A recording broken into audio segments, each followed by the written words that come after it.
Okay.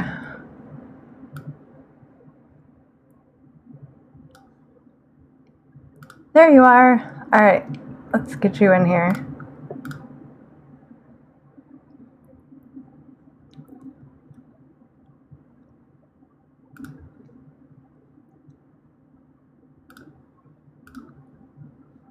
Okay, I did the wave thing. I forgot how to pull y'all in.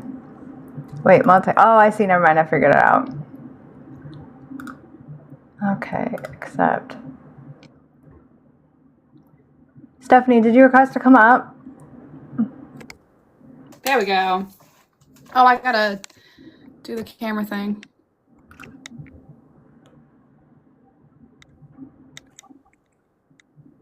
I'm here. There we go.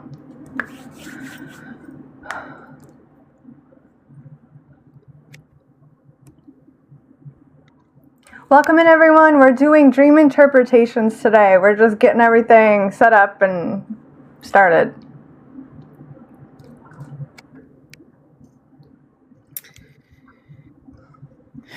And sharing out.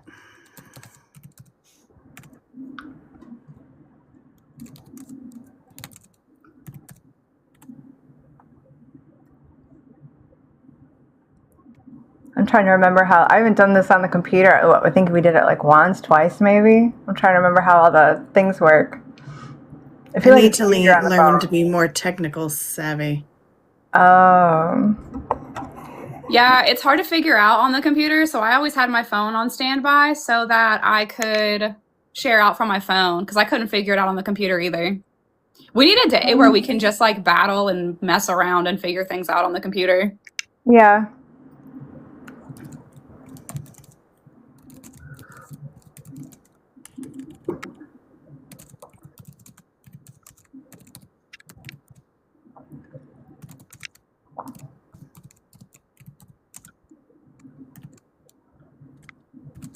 All right, I'm pulling the chat up here. Okay.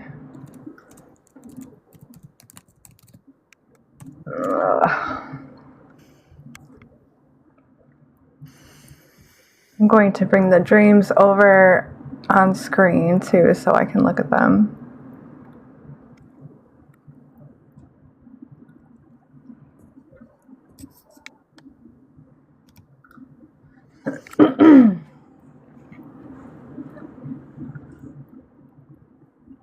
All right. I know there's a way to share this here. I'm going to figure it out. Maybe. Maybe I'll figure it out. Maybe. Maybe. I'm going to try.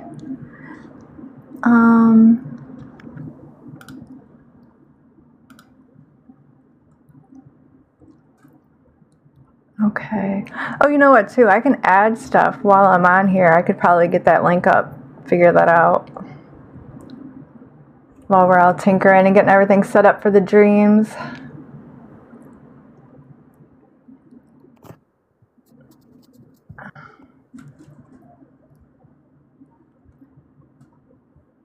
Boom. There she is. I had to pick a cute filter. That's what I was doing that whole time. Oh, I thought you went and did your makeup. I'm like, I see you put a little gloss on, a little bit of eyeliner. It's all a filter. I don't know if it'll go away if I put my hand up, but I don't know, it doesn't. Hell yeah. Okay. This is why TikTok wins at life. Okay, now I need to share it out. How do you share it out while you're on the computer? Doesn't it mess up the live if you go on your phone too, or no?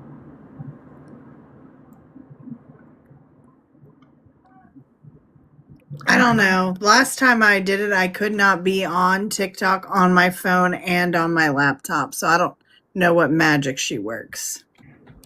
She works all kinds of magic. Who, me? Yeah, you. I just fuck around and find out. That's literally it. Yeah, Libra risings in there. It just happens that way.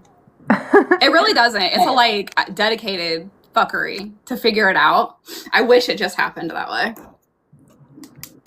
All right. I did share it out. It's on my Facebook now. Oh, I need to share it out. I can share it out to all the people in here too.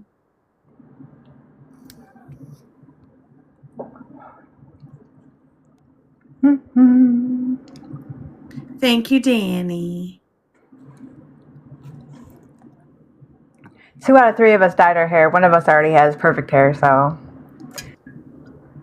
Jordan didn't dye hers today, but Stephanie and I jumped on the Sagittarian retrograde hair dye train, so Yep. Jordan can't dye her hair anymore, so Jordan has to work with what she's got. I know, it makes me so sad. She's I just wish I so could dye my fun. hair. It still looks pretty though. I don't think I've ever been this early. Yeah, you have, Danny.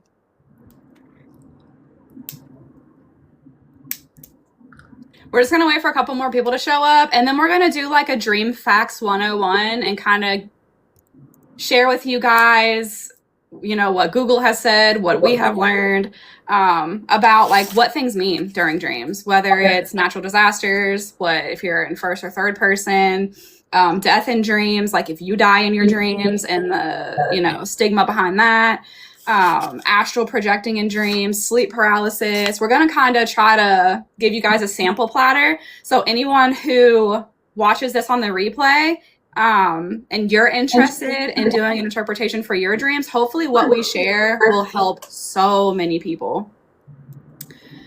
I don't know. I feel like I'm always 5 minutes late, sometimes an hour. These time zones get me messed up. That's why I started posting everything in Eastern. Because me being in a different time zone messes with everybody. So yeah, I'm just gonna post everything in Eastern from now on, except my website. When you guys go to book with me, everything is in Central. It's in my time zone. But as far as like social media live stuff goes, I'm gonna post everything in Eastern from now on. It was messing me up too. We're like, I was barely ready to go, and they're like, "We got a meeting. We're going on 5 my time," and I'm like, "Oh, that's already there. I gotta get on." Her time thing still screws with me. Yeah. Because we talk all the time, and I'm like, oh shit, that's right, you're like an hour behind me. Yep.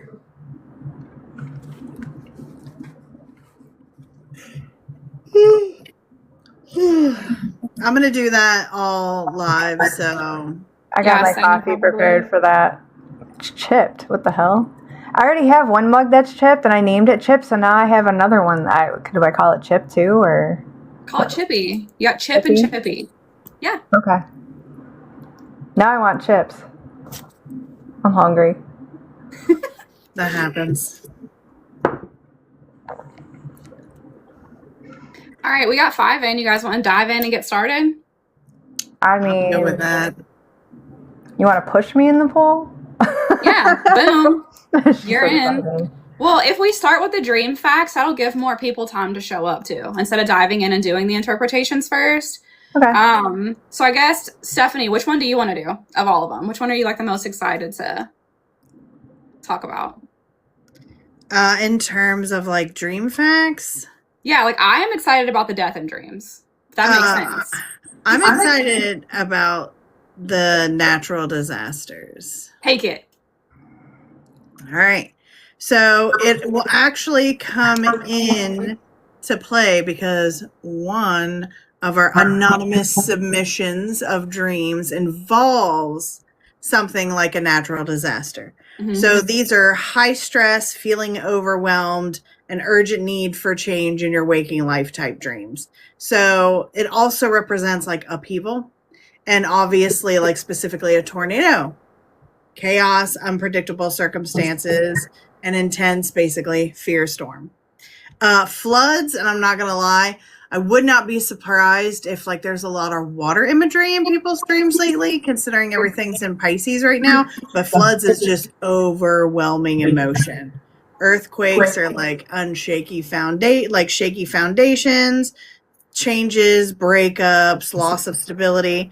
Apocalypses and world happenings reflect feeling of extreme anxiety. Mm. So if you're having like the end is nigh dreams, that's your anxiety. Surviving suggests that you're developing resilience and overcoming these anxieties, and these fears are in a transitional period. So if you're still dreaming of natural disasters, but you're not surviving them, you're still hip deep in it. But if you're surviving them, you're transitioning out of these periods of high stress and anxiety. So I have a question about this. For people who have dreams that are like predictive dreams, what's your thought on that? So, like, let's say that I have a dream about a tsunami, and in the dream, I'm in a very specific location with a very specific demographic of people. How would you go about interpreting that? Like, would you just, how would you know if you were like having a predictive dream or if you were deeply processing something for yourself? I don't know. I guess it would be in the telling. Like when we were going over the dream submissions, like I could tell which ones were like emotional and stress and anxiety related and which ones felt like precognition or messages, guided messages, things like that. I think it would be like the setting and the feeling of the dream. That's what I was going to say too, but I wanted you guys' opinions before I threw mine in there. So to me, there wouldn't be, you would feel like you were watching it and it wouldn't feel personal. Observing, yeah. Yeah. And to me, I feel like that is definitely one of the key factors of like, are you wrapped up in it or is it like you're watching it like you would watch a movie? Yeah. Also, for me, because I am someone who has these and has the predictive aspect, and I've been able to predict world events, for me, it's like paying attention to the imagery in the dream. Where am I geographically? What are the big signs? Are there big buildings? Am I being shown a specific place? What do the people look like around me? Are they speaking a different language? Like there's so many different things that can tell you whether or not the dream is for you and you're literally processing something, or if it is a predictive dream and maybe a big world event is upcoming. Maybe. If I was going to tell, if it was like a precognitive dream, for me, I would tell it like it had nothing to do with me. You know what I mean? Mm-hmm.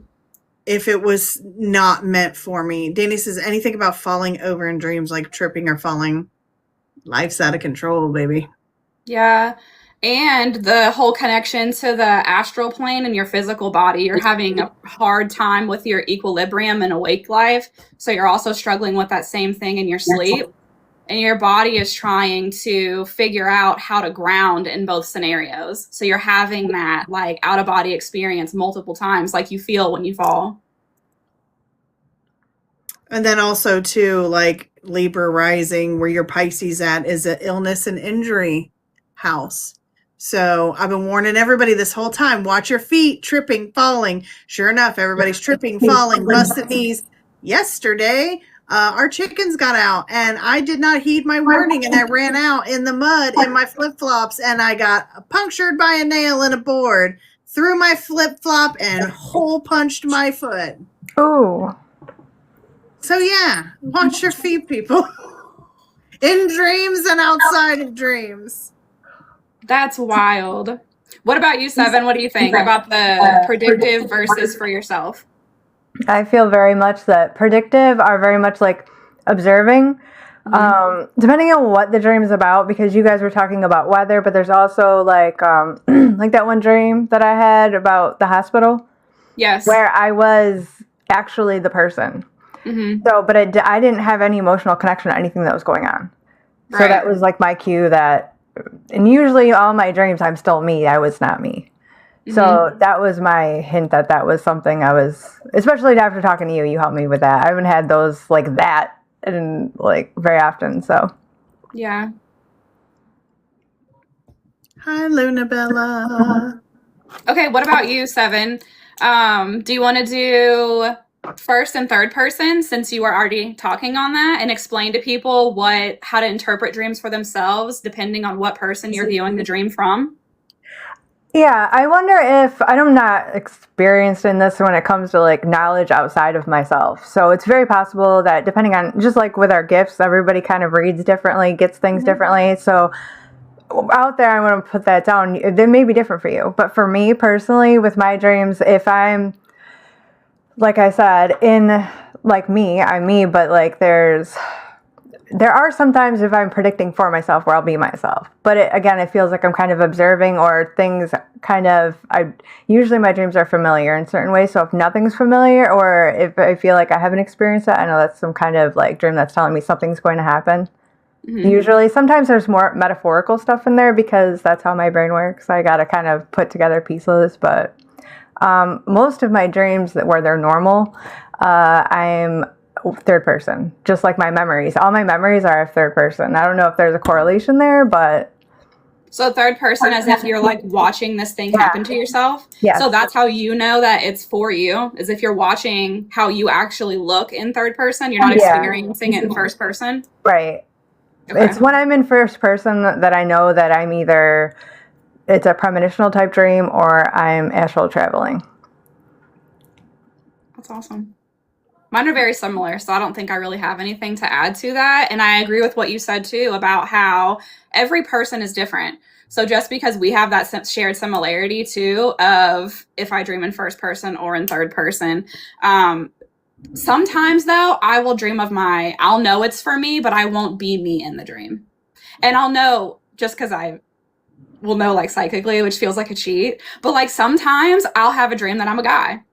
And I'll know that depending on what happened in that dream, I'm working through something with my masculine energy, or I'm bringing my masculine energy too far forward, or I need to be more masculine in my energy with handling something. So dreams are very telling for so many different reasons. And it's so important too, like if you're wanting to like, not even understand, like understand yourself more, keep up with your dreams. Keep a dream journal. Even if you wake up in the middle of the night and just babble into a voice clip that you keep on your phone so you can wake up in the morning alert and listen to it and get those key things like, oh yeah, the yellow shoes. That's right. Oh yeah, that room. I remember that. And you can kickstart the dream for yourself again so you can go back into it and try and figure it out.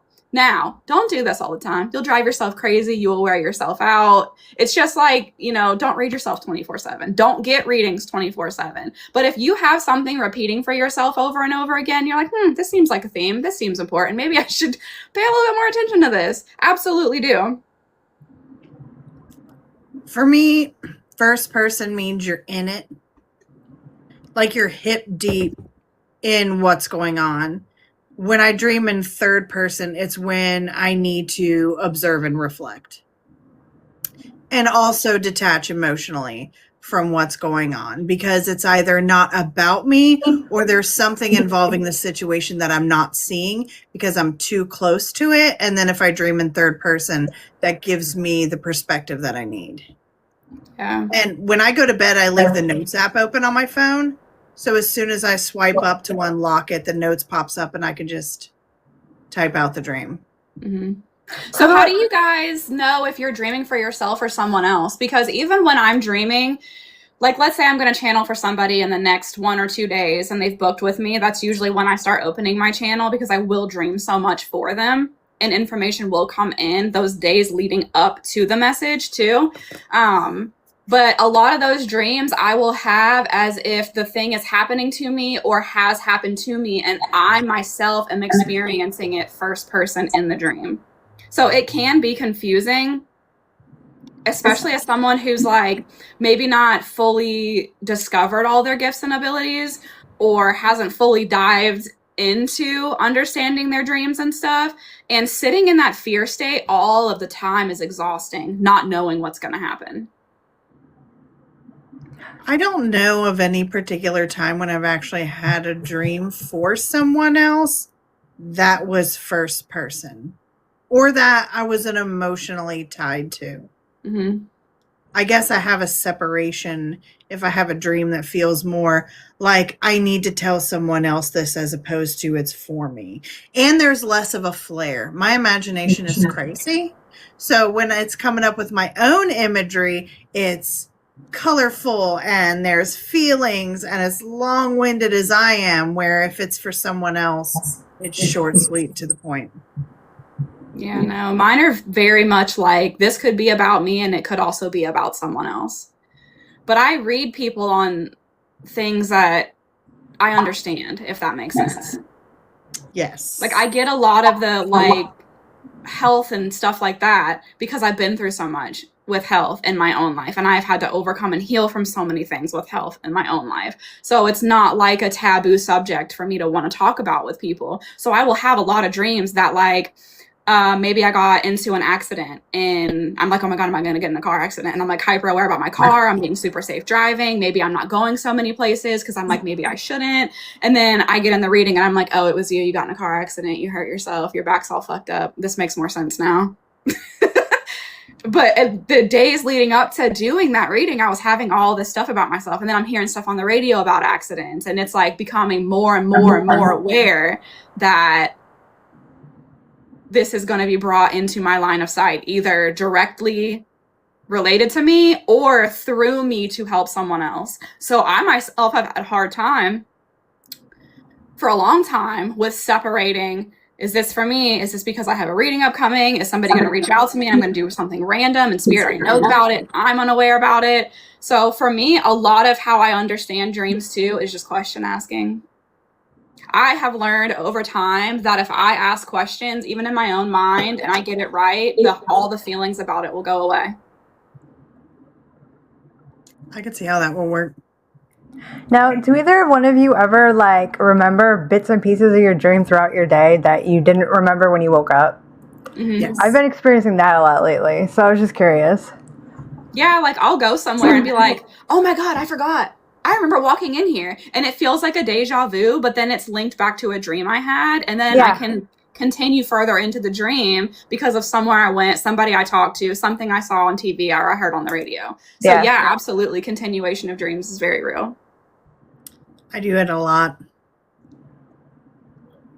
I wasn't sure if maybe that was a retrograde thing, because it's like I said, it's been happening lately a lot. But so what'll happen is Mercury retrograde in Pisces is too much information coming in. And then add Mars and it's too much information coming in too fast. And then we won't be able to reflect. And some people might not even realize that they've been dreaming until after this retrograde is over. Okay, that makes sense. When I'm in a meditative state, I will start going into the dream again. That's what Danny said. Mm-hmm. I'll just be sitting and weird imagery will pop into my head. And I'm like, oh, yeah, that is from my dream last night. The whole section I forgot when I woke up. Yeah. Okay, so I want to cover death in dreams. And this is specifically about you yourself almost dying or actually dying in your dreams, because there is this whole taboo concept, and I even bought into it for a long time. I was horrified to go to sleep because, you know, like if you die in your dream, you die in real life. I can tell you firsthand that that is not true. I have had 3 dreams in my adult life and I was dead in all 3, or I died in all 3 of them. And I woke up freaking the fuck out. Like, oh my God, you're supposed to die in your dreams. I'm like calling everybody I know, like, you ever died in a dream? Like, what the fuck? Oh, I died in a dream. No, hold on. And then I just learned no one had. So it was kind of like just me being out on Dead Girl Island by myself trying to figure this out. But yeah, those were years ago and I'm still alive. So I can tell you firsthand that just because you die in a dream does not mean that you die in real life. What I can also tell you from my own experience is that when I had those dreams, something so crazy that I could have never even predicted myself happened in my life that changed my life, and it changed me fundamentally, and it was for the better every single time. So even though I was in this like fear state of like grieving the fact that I could pass and like, what do I do? And how do I, like, my kids and my husband and my family, and like the horrifying thoughts that come up when you're processing something like this are very similar to like when you buy a new house, or you in toxic relationships, or like just very big things that happen that change who you have been up until that point, and you then transition into a new version of yourself. So the dreams that I had where I was dead or I had died had to do with a version of me that I needed to let go of. And I wasn't letting it go, so it was being thrust at me that I needed to let it go. Was it a dream that you were going to die, or were you having like a past life thing of where you did die? That's my So question. in one of the dreams, I was driving on the interstate and the truck in front of me was swerving. So I backed up, and as I backed up, a semi came across the median and hit me, and I flew out of the car. And when my body hit the ground, my soul was outside of my body. So in the dream, I knew I had died. And so in that dream, I went to my mom in her dreams and told her what happened, because this happened in the middle of the night in the dream, and woke her up in the dream, like guardian angel style, and was like, hey, I need you to know that this happened. This is where my body is. I need you to go find me. And my mom in the dream was able to go find me at that point. And then the next clip of that dream after she found my body was me looking at my headstone in the dream and seeing that my name was not my name. And me going, that doesn't make sense. That's not how you spell my name. That's actually not even my name. And then coming to terms with the fact that, like, who I had been, this is when I changed my business name. This is how this all came about. Who I had been up to that point was not who I wanted to be moving forward. And I had to let a version of me go that I had been for so long, that I had, like, it was so normal to me that thinking about changing anything about it felt like pure chaos, and felt like I was going to lose control, and I was going to lose people that I valued and loved and cared about. And it was a very hard transition for me being able to do that, but it wasn't that I was physically going to die. So that was connected to this actual life. Now, I have had a death dream that was connected to a past life. Okay. And I had that when I came back from New York, actually, with the whole finger thing and the connection to my grandma and, like, how I was her. And then I dreamed about how she was killed, and it was this whole thing. But I was her in the dream. Danny asked, could that have been an alternate reality? Yes, it could have, but man, it would probably take me 3 hours to explain to you how I figured all this out in real life. So yes, it very much could have. And yes, when you have dreams of yourself outside of your body and you're watching this happen, it can be about parallel timelines or past lives. But the more that happened to me in my awake life, the more it was like aha moments that I just full body chills, full emotion. I was crying in my awake life, like, holy shit, I figured it out. Like, thank you for all of these things that led me to this moment of clarity, because that was horrifying. And I was terrified for days. And then finally figuring it out and being able to implement the things that basically were being told to me to do. Like, if I kept staying that course and kept trying to protect this thing that I couldn't stay protected in, I was going to get blindsided. And it was all going to get ruined anyway. So I had no choice but to let her go, the version of me that I had been for so long, and to grow into this new version of myself, even if I did it kicking and screaming the entire time. Is that why you chose sunflower? Because of the sunflower theory? Yes. Nice. That's exactly why I chose it. I love sunflowers. I even have one tattooed on my arm. I love the got sunflower symbol to theory. breathe right here underneath it. I love the sunflower theory. I thought of that theory when I saw your business name for the first time. And I was like, I wonder if that's why she chose that business name. Yeah, if you go to my website, I have the sunflower theory right underneath my picture. Nice. Like, as a community, we need to turn to each other when everything is dark, so we can hold space and be the light for one another, you know? But yes, just because you die in a dream does not mean that you die in real life. So I typically wake up before I die. That is also, I call it the astral slam. What's the hypnic jerk?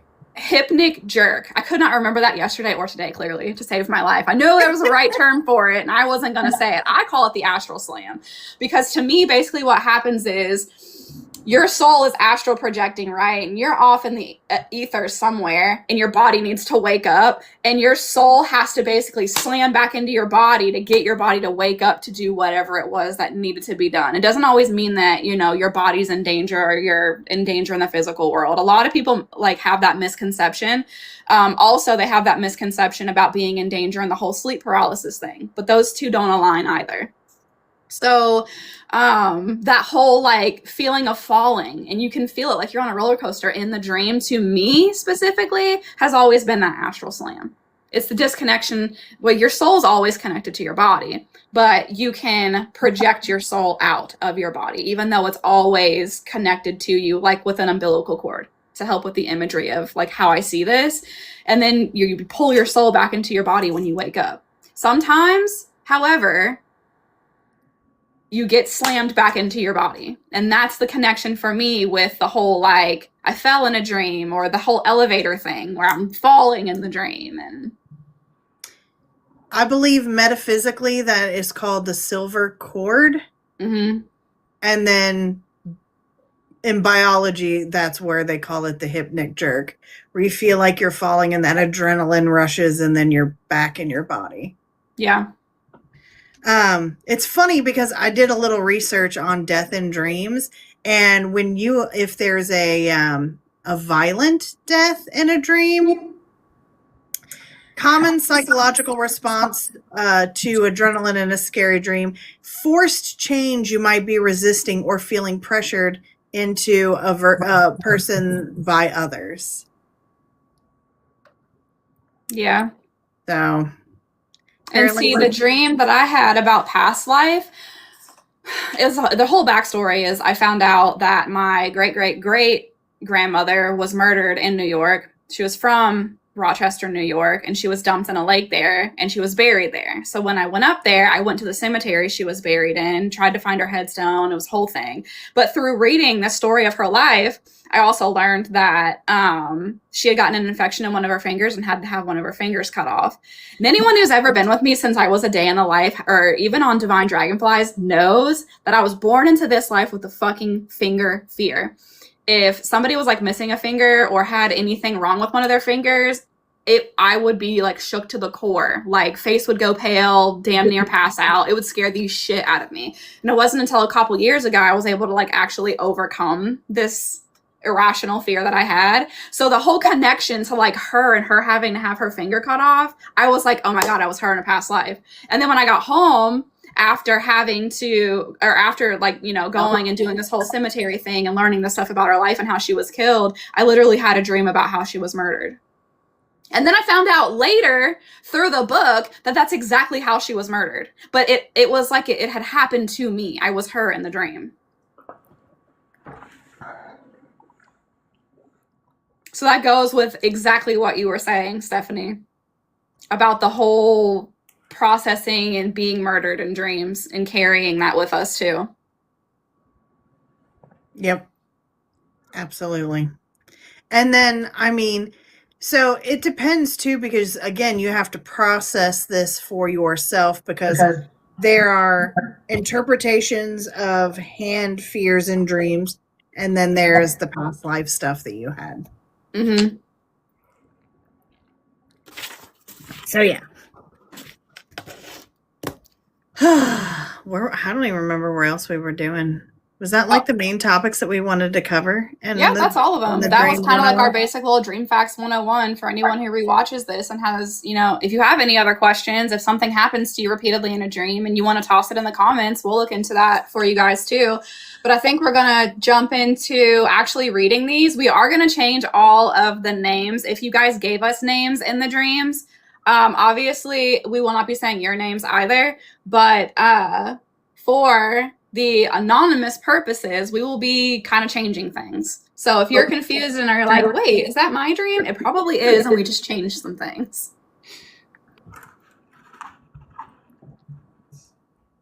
All right, Seven, you want to get us kick-started with the first one? Sure. Let's see. I hate dream interpretations. I don't like doing my own. All right, let's see. Just leave the name out of the person. Yeah, any names, I got it. No names. Do I just pick a random one? You can, or you can. I have them in order. So if you scroll all the way up to where I said sending all the dreams here so we can see them easily, the one right below that is the very first one we got for the podcast. Okay. It's in the text. I see so you it. don't have to go through the whole thing. Okay. I'm just going through the dream quick, making sure I consciously know if there's names or not so I can be prepared. Because I'm a speed reader, so I'll just if I don't. The only name is at the end, so you're good. Just don't say the name at the end. Okay. Okay. I had a dream. I was with a few people. I didn't know them, but we were all told to grow a garden. like the game. And I was struggling, and my dad popped out of nowhere and helped me grow my garden and showed me how to do everything, and it grew very good. I also had another dream. Do you want to do both at once? Yeah, sure. Okay. We can.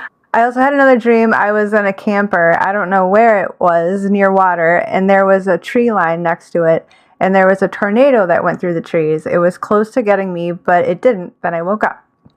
Okay, you want to start interpreting that one, and then she and I will? I feel like I have a little knowledge outside of this, so I understand the dream because I know the person. Mm-hmm. So share that, whatever you get without talking to them directly. How do I put it? Okay. Well, I know what to say. I just don't. I could say it pretty bluntly, but I don't want it to like give the person away either. So you brought up your dad, right? I already know that there was a period of time where he wasn't a big part in your life, or now he is. So I would interpret that, especially he's trying to help you and guide you through, any type of growth in a dream for me is like, things flourishing, there's nourishment happening, all the things that are there that are needed in order for things to grow and be fertile, you know what I mean? Like, pretty obvious. And he's by your side now, and things are going well. That's how I would interpret that. He's teaching you things, and it's going very well. The camper. Should we attack each separately, though? Sure, yeah. So I'll do that one, the first one, too. Okay. So to add to what Seven said, what stood out to me the most was how comfortable you felt with the masculine energy, even though masculine energy, because you're starting to grow something and you're building something, that would tell me that maybe there was something rocky before with masculine energy, whether it was dad or not, just masculine all the way around, and there was a struggle there. But the fact that now you're able to build and to grow and to also step into your own masculine energy, which is very logical versus emotional, because in this dream you don't talk about water at all, but in the next dream you do. So you're leading with masculine energy in this dream, and you're getting a lot of information about where you are safe and where it's safe to continue and what it is safe to do. So foundations, you can trust them with this person, whether it is your dad or that's a representation of another male in your life. Also, trusting your own logic. Trusting your own thoughts, trusting your own mind, that is so important for you because of the connection to the masculine energy and your comfortability with the masculine energy in this dream. I was also going to use, to me, this is a trust dream. Mm-hmm. Because at the start of the dream, there's a few people that this person doesn't know.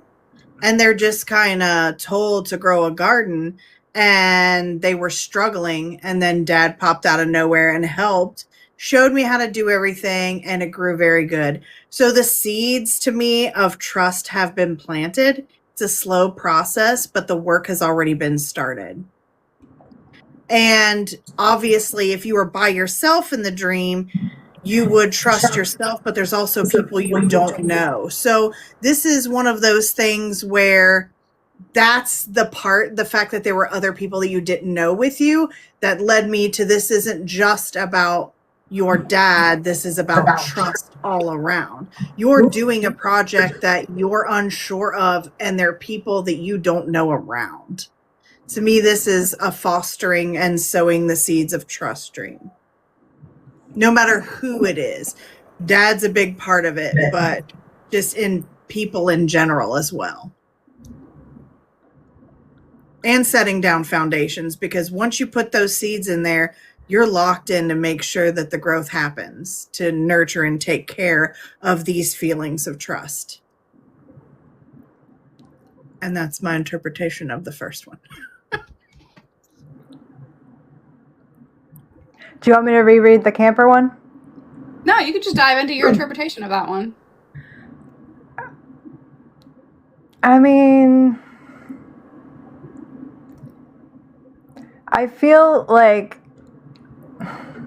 I know you guys are gonna dissect the water and the tree line and stuff like that, but I feel like the environment is more of a memory. I don't know why I'm feeling that. I could be wrong, but I feel like maybe when she was younger, her and her father did stuff outdoors together, like a bonding thing. And so maybe I feel like that could be why. That's why everything's like outside. She connects it with him. The tornado, though, that's kind of like that's different than that normal setting you would see while you were outside. That's like dodged a bullet kind of situation. Was that what that feels like? That feeling of being protected, even though there's stuff going on because of who you're with. And of course, she didn't say she was with him there, but I'm mixing them a little bit.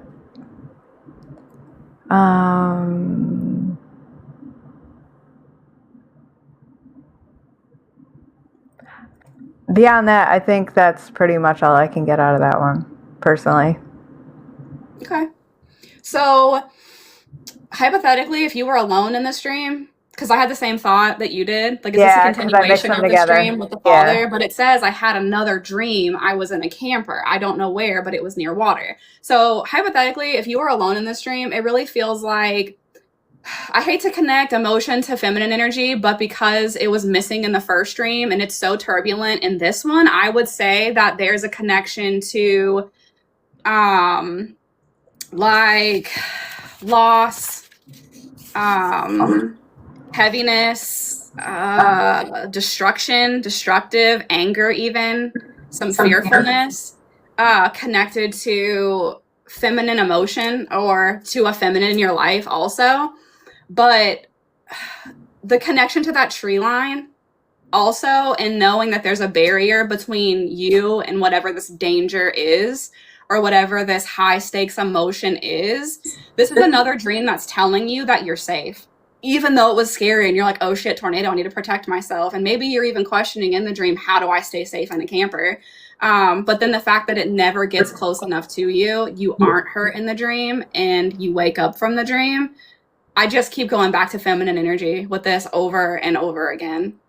And it almost feels like you might be like intentionally disconnecting while you go through a transition period with this energy too, to keep yourself safe. Like, you may be that tree line. You may be the physical representation there. And it's not necessarily about everyone else that's around you. Like, if we're looking at the trees as if they're people, it's more so about your line in the sand that you've drawn, saying you can be as crazy as you want to, but you're not going to hurt me. And that's the way that I interpret that. This is why we need opinions, people. And even if you think you know your dreams, some people point out things that you may not look at, because I look at it similar themes, but very different. So for me, it's like a serene like picture that you would see in a painting, or like a dream mini vacation where it's just you in the woods and a camper and a calm lake out in front of you and sunny skies and a tree line in the distance until there's not. And to me, this person is like the camper.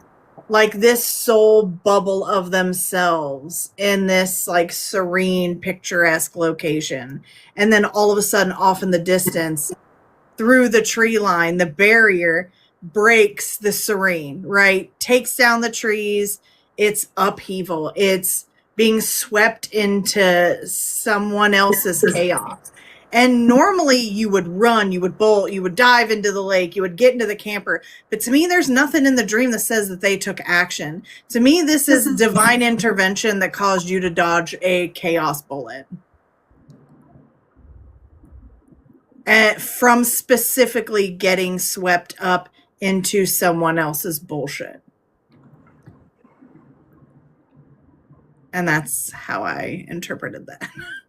I love how you just flawless victory that shit. Like, easy peasy. Let me make this fucking simple. Black and white, bitches. I don't know if I'm right or not. That's just how I do it. But this isn't about being right. It's literally about interpreting this from 3 different perspectives and 3 different reading styles to help whoever had this dream have a better understanding of what this means for them.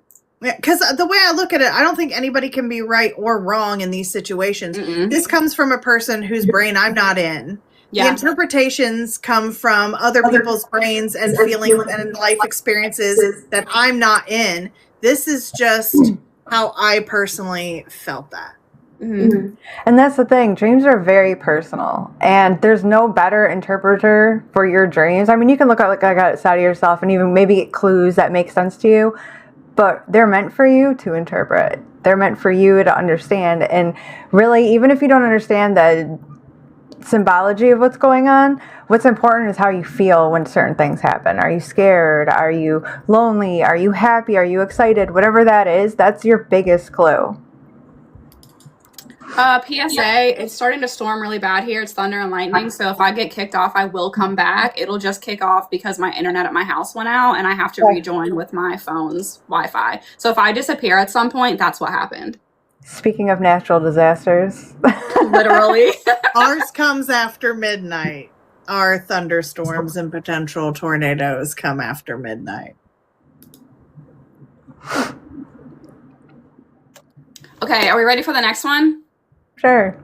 The next one is kind of just like a theme that this person was dreaming frequently. So we're going to start it with that.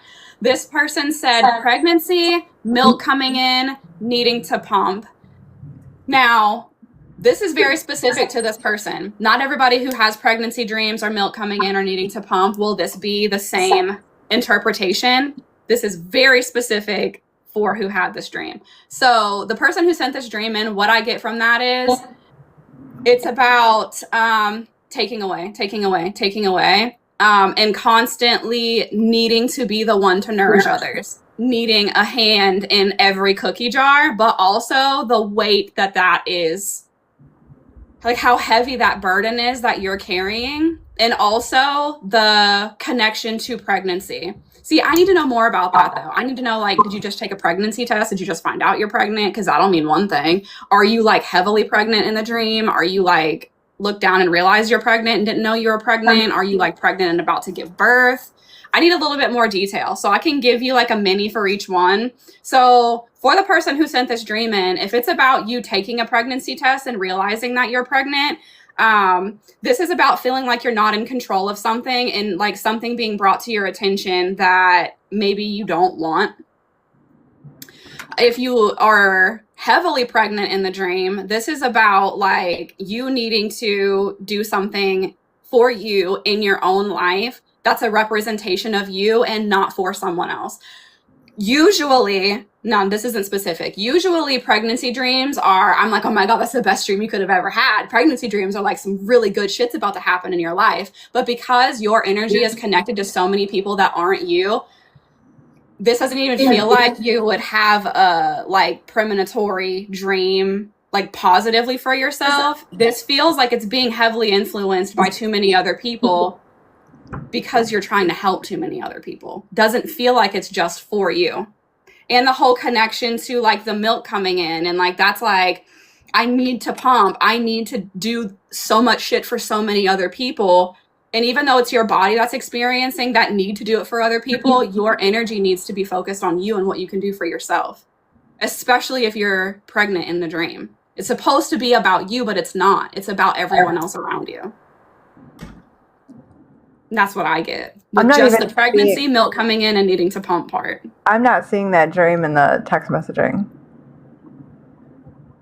It's at the very, very top of one of the screenshots. Oh, that's literally two sentences. I had to right click to open it all the way because in the text it doesn't open all the way. It's not opening on my screen, so I'm going to look on the phone. Yeah. So for me, same thing as Jordan. However, like the pregnancy, milk coming in, needing to pump. To me, that's a person that is just so full, they're now just leaking. Stress, anxiety, fears, whatever. They're so full up that everything is starting to leak out. Because, like, you know that when you're pregnant and you're like, you just can't wait for everything to come out, the weight, the heaviness that's on you. And then when you need to pump, everything's swelling up to the point where it starts to leak out. So you have to get it out physically by pumping or feeding, or it just leaks out. So this is a person that's so full up of everything and energy internally, it's going to start leaking out. And there's like a lot going on here, because usually when your milk comes in directly after you've given birth. So you're pregnant and needing to pump at the same time. It's too much. That's just what I get. Specifically from the word needing. Like, there's no more I should. It's needing. That specific word in there. And that is how I interpret that one.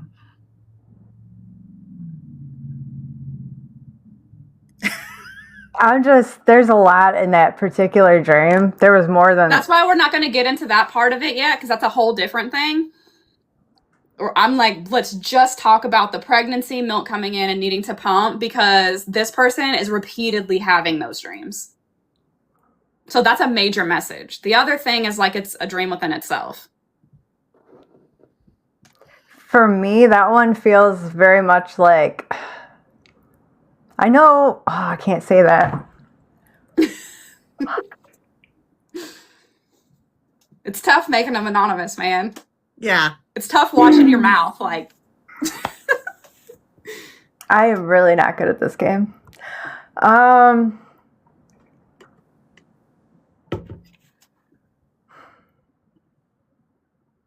Okay, I'm going to make this about me, but not about me. When I had something very similar, dreams like that, a long time ago, was mostly when my oldest son, before I had my youngest son, he was, didn't really, he needed me, but he didn't really need me. And I was having that empty nest kind of thing, even though I still had, you know what I mean? So I would have dreams like that, and I always felt like it was because I just had that urge to nurture. I wanted to nurture. I wanted to, that was who I was. I had no other, okay, I'm still a mom, but, I don't have, does that make sense? Mm-hmm. Like that feeling of, I need to have something to take care of. And that's kind of what that resembles for me personally when I see dreams like that. Kind of like the nurturing version of cuteness aggression. Yes. We're just like, this baby's so cute, I'm going to bite it. Yes. Or squeeze it. Yeah.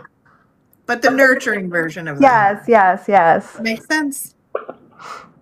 That's a really good interpretation of that one, too. Yeah.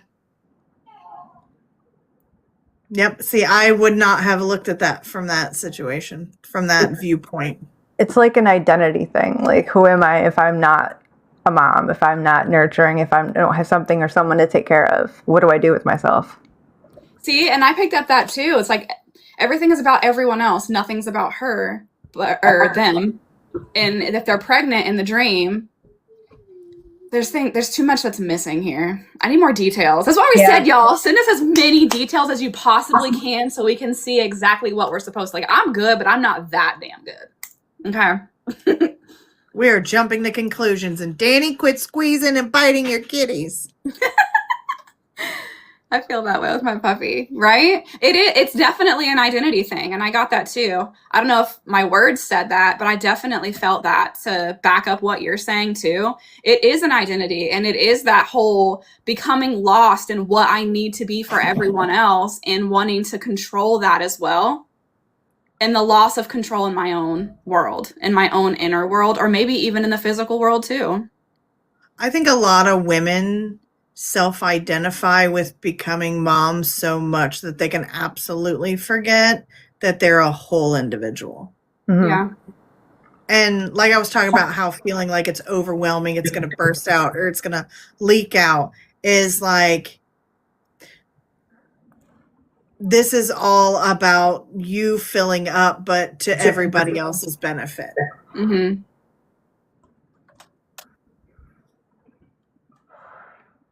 All right, you want to read the next one? I do be hugging. I can read the next one. Okay. So this person said that they woke up at 6 a.m. and took these notes. Okay. Felt and saw an image of someone facing a corner. Hunched over like in pain or fear, like a scared child, but the person was older. Faced the right corner back toward me like they're rocking but not rocking. So a hunched over figure in the corner like they're rocking but they're not really full rocking, like a scared child, but this person is older. Okay. Oh yeah, if I read it, I'm supposed to go first, right? Yes, ma'am. Yeah. Okay. Immediately, several different situations, and again, the detail is missing. If this is not you in the corner and someone else, I feel like this is not about, like, to me, a child, like, that would be childhood fears. But if this is not you, to me, this looks as two things. A warning that, like, sometimes we try to help people, but people backed in the corner are unpredictable.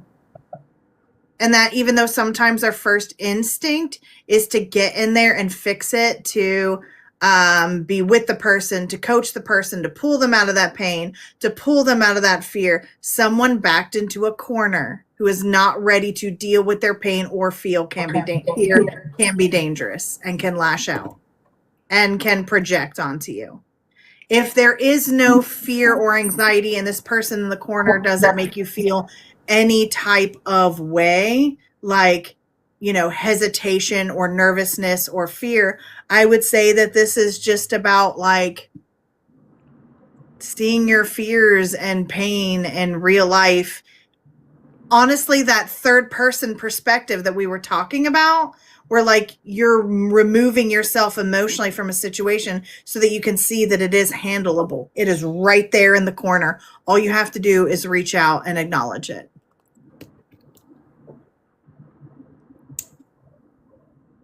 And that is what I got from that one. You're both looking at me. Am I supposed to talk? Okay. Yep. I'm still working through it, seeing what I get off of it. But okay, I can take you into my mind process as it happens. Do it.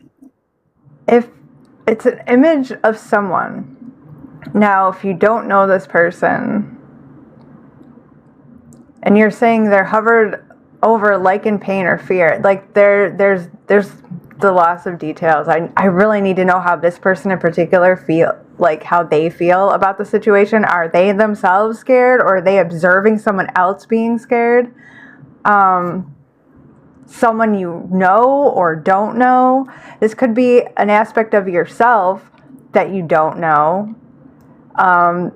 If I were to go based off just of this, because I don't have those other things, I would have to say, because they're kind of in a corner, with their back to you, it could be a part of yourself that you're not acknowledging, that where there is where you're kind of hiding, like, because they're hiding in a corner. They've got their back to you. They're, like, in fear. It may be a fear or some sort of repressed emotion that you're not facing, that you need to face. That rocking but not rocking. Rocking, but how do you rock but not rock? How does that work? Like, I guess up on the toes like they could, or maybe it was shaky to make it look like they were doing it themselves, but they weren't.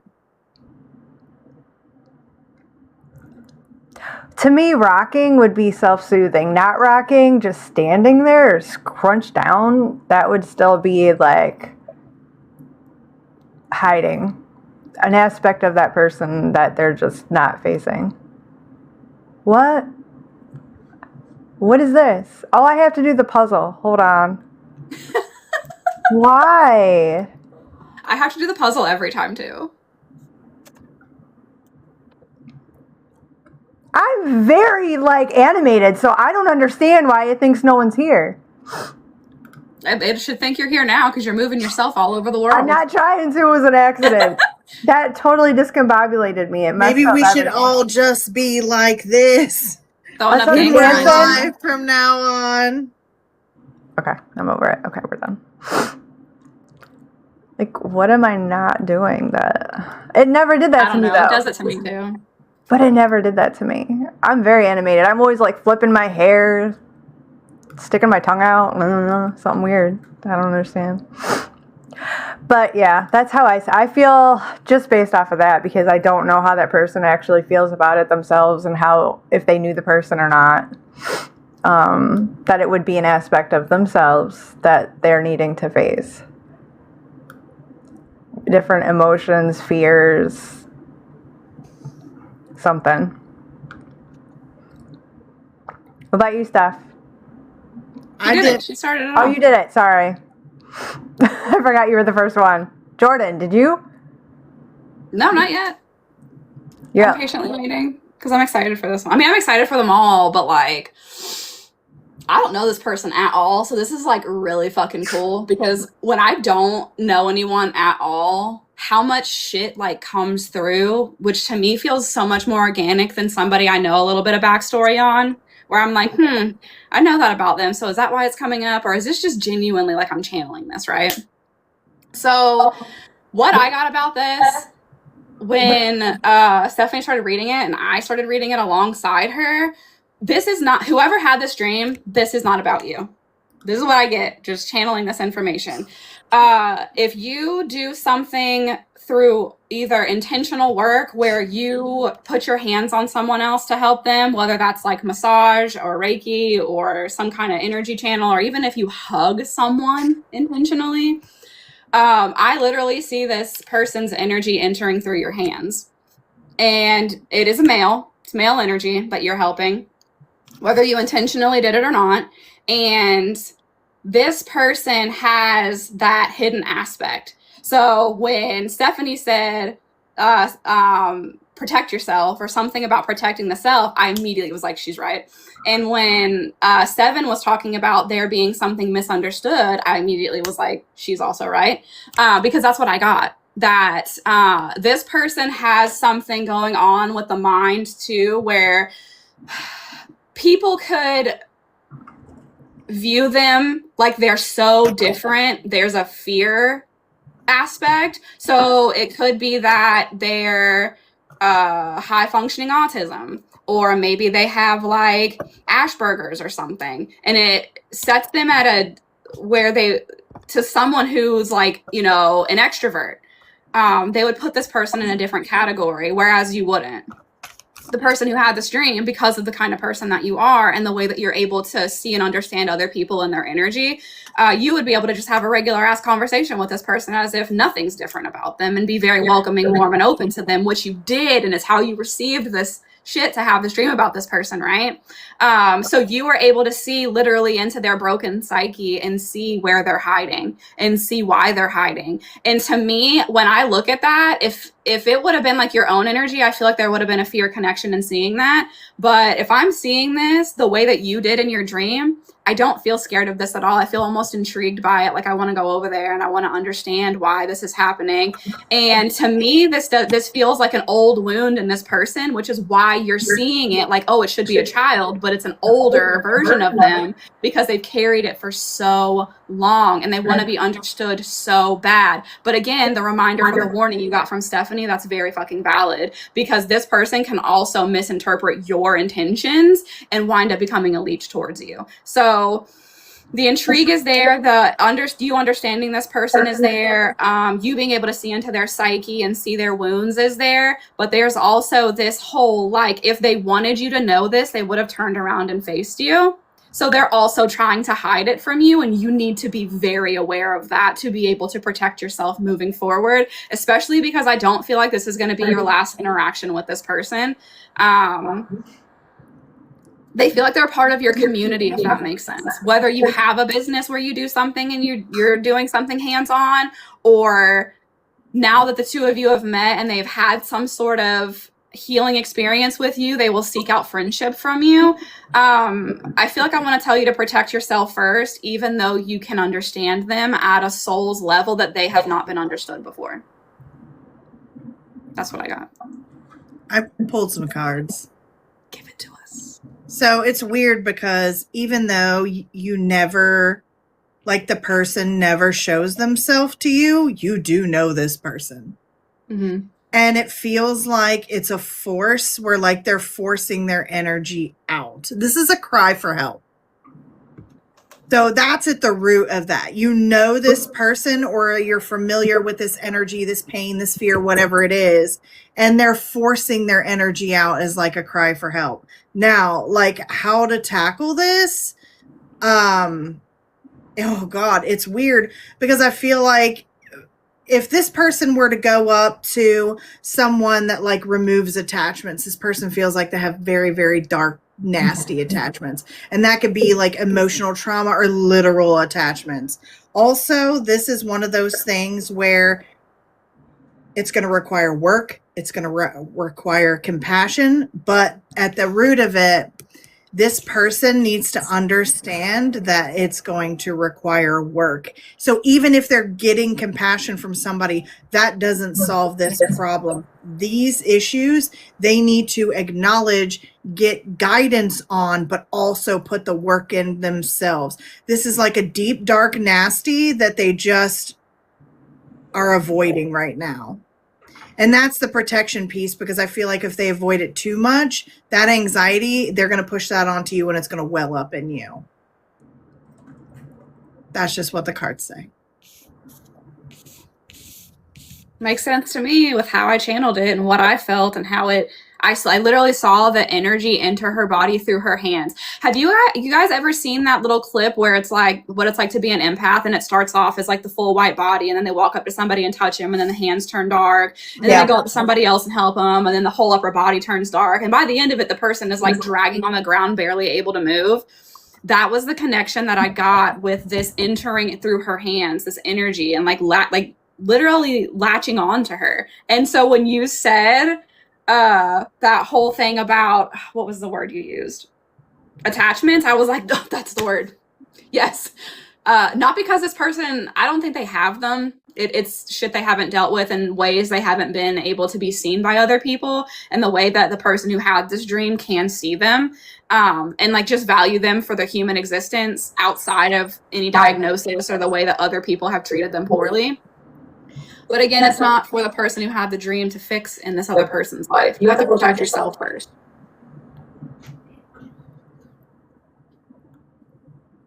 Makes sense to me. I hope it makes sense to them.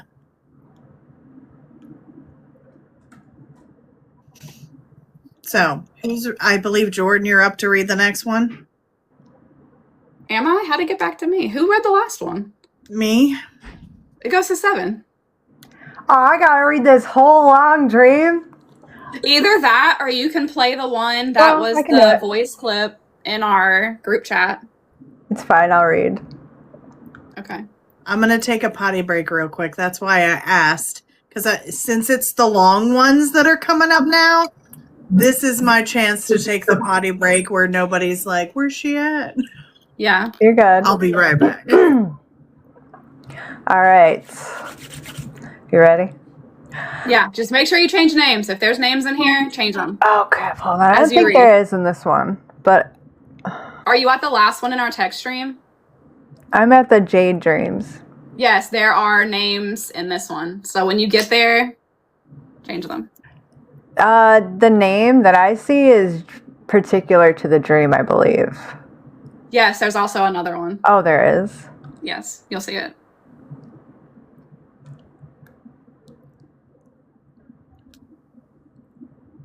I'm looking. It's right before where it says, I suddenly sat up. The sentence before that is where you'll... I see it. Okay. You can just leave the name out and just read it without the name. I am just going to put my mouse over the name. Okay. Perfect. I actually called this dream Jade Dreams. It took place in September 1999. It's like a book. The dream opens with me standing in a desert. I can feel the warm wind. It's getting close to dusk, but I can't see the sun. There are no mountains, just jewel-toned sky and sand. So descriptive. See, guys, this is what we're talking about. We need details. Yes. There are no mountains, just jewel. Okay. As I turn, I see a tall, regal-looking man. Dark, straight, shoulder-length hair. dressed head to toe in black about 4 feet from me. He's fit and so handsome until I get to his eyes. They are pure jade green. Beautiful. But the second I lock eyes with him, I am instantly terrified and frozen in place. Panic rises up in me and I want to run, but all I can do is stand right where I am. Then he starts walking towards me. He never once breaks eye contact with me and still can't move or say anything. When he reaches me, he runs his fingers down my cheek and says, bleepity bleep, in 8 minutes. So it's the name. In 8 minutes you will awaken. I suddenly sit straight up in my bed. I look over and I see that my alarm clock says 5:07 a.m. I lay back down and immediately fall back asleep and back into the dream, but it's different now. I am walking down a cobblestone road. There are people walking all around me. I can see their mouths moving, but I can't hear anything other than the wind. I notice that as I walk, no one can see or hear me either. The street is lined with the windows of shops like an open air mall. I was lost in the story. It was like a book and then like real life happened. Made a noise. It scared me. The street is lined with the windows of shops like an open air mall. I look in the window of a shop and see the name Lothair. Am I saying that right? Lothair, or is it Lothair? I think it's Lothair. Lothair. Okay. Is scrolled in the glass. Then the man from the beginning of the dream appears in the glass of one of my shops. I don't know why, but I knew that Lothair was his name. As I kept walking, every shop I look into, he is there in the glass. Until I reach a shop. Inside the window, it looks like a hospital room. There is a doctor and nurses rushing around as a woman struggles on a hospital bed. I realize that she is in labor and is about to give birth. I suddenly start feeling her pain like I am in labor too. Finally, the baby is born, but it's a stillbirth. The baby is all wrinkly, but it doesn't move and doesn't cry. The doctors and nurses look sad. The woman giving birth looks up and realizes that it's me. Then I look up and the man, Lothair, is there standing behind me in the hospital room, but he's staring right in my eyes and I'm standing in the street. He had this look on his face like he was mocking my pain. I became physically ill like I was dying. Then I suddenly wake up to my alarm going off. It's 5:15 a.m. and that's the time my alarm clock was set for all through high school. Holy shit.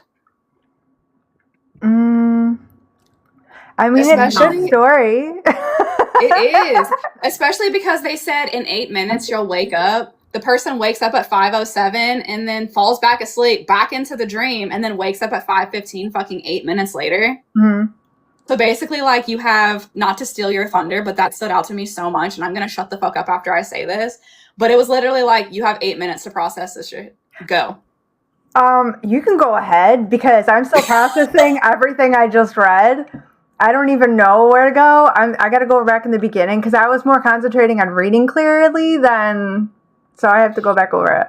I'm balls deep in this dream, y'all. I'm like, oh, I already know where we're going with this. The fact that it was set in 1999 immediately gave me past life connection. And the fact that you were so happy, the person that had this, you were so happy in this dream, like, this familiarity, how beautiful the sky is. I'm taking in all the tones. I love this. Oh, this man's kind of hot. And then, oh, shit.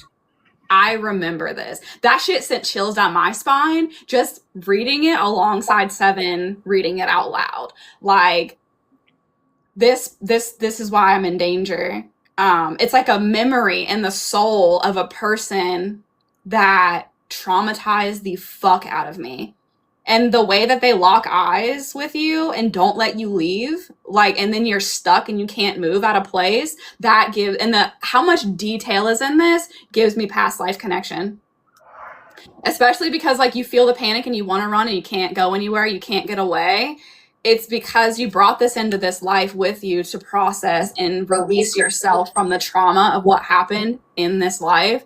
And if we continue into it, and like the whole part of them telling you have 8 minutes and then you'll awaken, basically, like, I still have control over you. I can still manipulate all of time and I can still find you no matter what reality you're in. That's the way that I perceived that. And it feels like it takes away your power, but it can't. It wants to, but it can't, because you already have the power, because you have the memory. And even though they're there in the memory, it's your dream and you have the ability to do whatever you want in the dream, which is why you did. You chose to go back to sleep, even though you only had 8 minutes before your school alarm was going to go off anyway.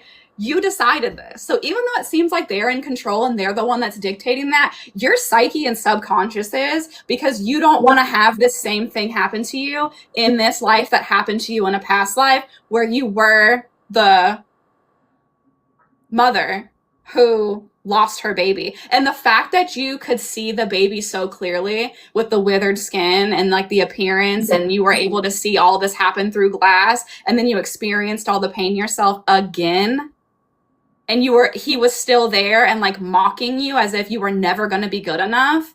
And there's probably connection too in this life with having been told by a man that you could not have children, or that you would struggle to have children, to bring this energy also even more intensely into this life for you to be able to heal this and also have the beautiful children that you have now, if you have children, for the person who had this dream. I feel like you very, very, very much do. The whole connection to, let me read this again. She's in labor, about to give birth. I suddenly start feeling her pain. I am in labor too. The baby is born, is all wrinkly, doesn't move, doesn't cry. There's also there's a connection to you seeing the baby, and having that memory live on through that life with you into this life. The doctors and the nurses looking sad, so you already know the thing that's not being said out loud.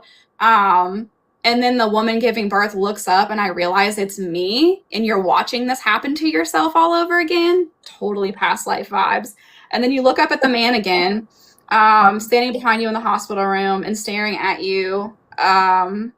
And then you're still standing in the street. It's because you are taking your power back from what happened in this life.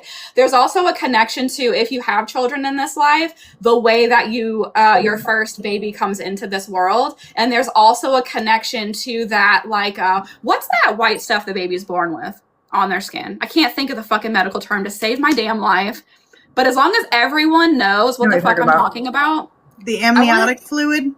I was going to say mucosa, but I don't feel like that's right. And I can't get the right term while I'm channeling this. So as long as you guys know what I'm talking about, I'm going to keep going. Because there's a connection to the memory you have of losing this baby in a past life, and the way that your first baby was born into this life covered in that same stuff, and giving the appearance of very wrinkly skin, and you may have even been really like overprotective of the first baby that you had when you brought it into this world. And there's also a connection to like narcissistic energy connected in this life again to the first baby that you have, even though that baby's going to grow up well into adulthood. And you're keeping that, this baby comes back to you in this life and you get to have this baby. But there's a connection again, even still in this life, with that kind of man and the first baby you would have had in this current life, pulled back in from this past life. You literally came here to have this baby, bring it into this world, be this baby's mother, and heal this pain that you have carried. Because did you say that you died? I became physically ill, like I was dying. Then I suddenly wake up to my alarm going off. I feel like you died then in that life. I was going to say that too. There's so much of it, even though it's not written in the dream, there was a mockery from him, like, yeah, you were never good enough. You couldn't give me a child, and then you fucking die trying. Like, what a waste. That's more than narcissistic. That's like fucking psychotic. That's like psychopath type fucking energy there. Which, if I'm just channeling this the way I am hardcore right now, connects to like the narcissistic connection too. If you had a child with someone in this life, that first baby you had being with somebody who either was a narcissist or had narcissistic tendencies. All through high school, oh man, I want to like sidebar this person like privately later and be like, yo, did you meet this person in high school? Because like, that's why this shit came back to you in high school.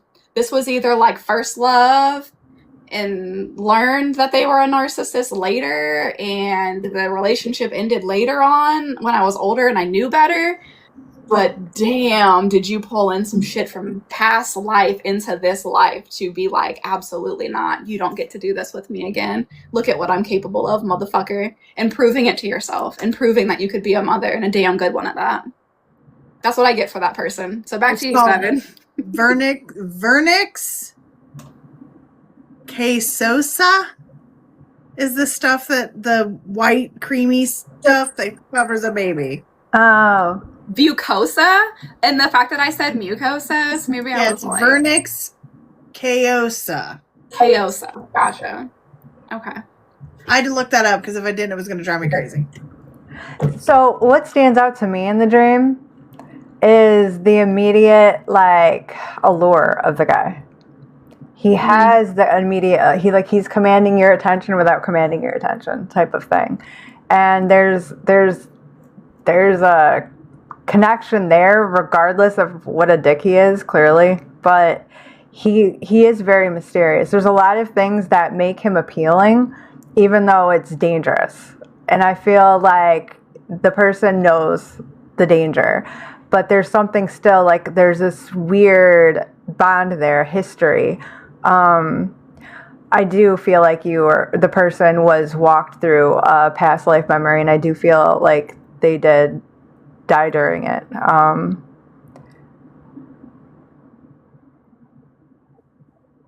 I don't know if I personally get anything symbolic behind it. I mean, besides, the draw to the color of the eyes and all those things, but there's that being drawn to something that's mysterious and dangerous, and then something comes of it. I'm not sure if he was the father of the child.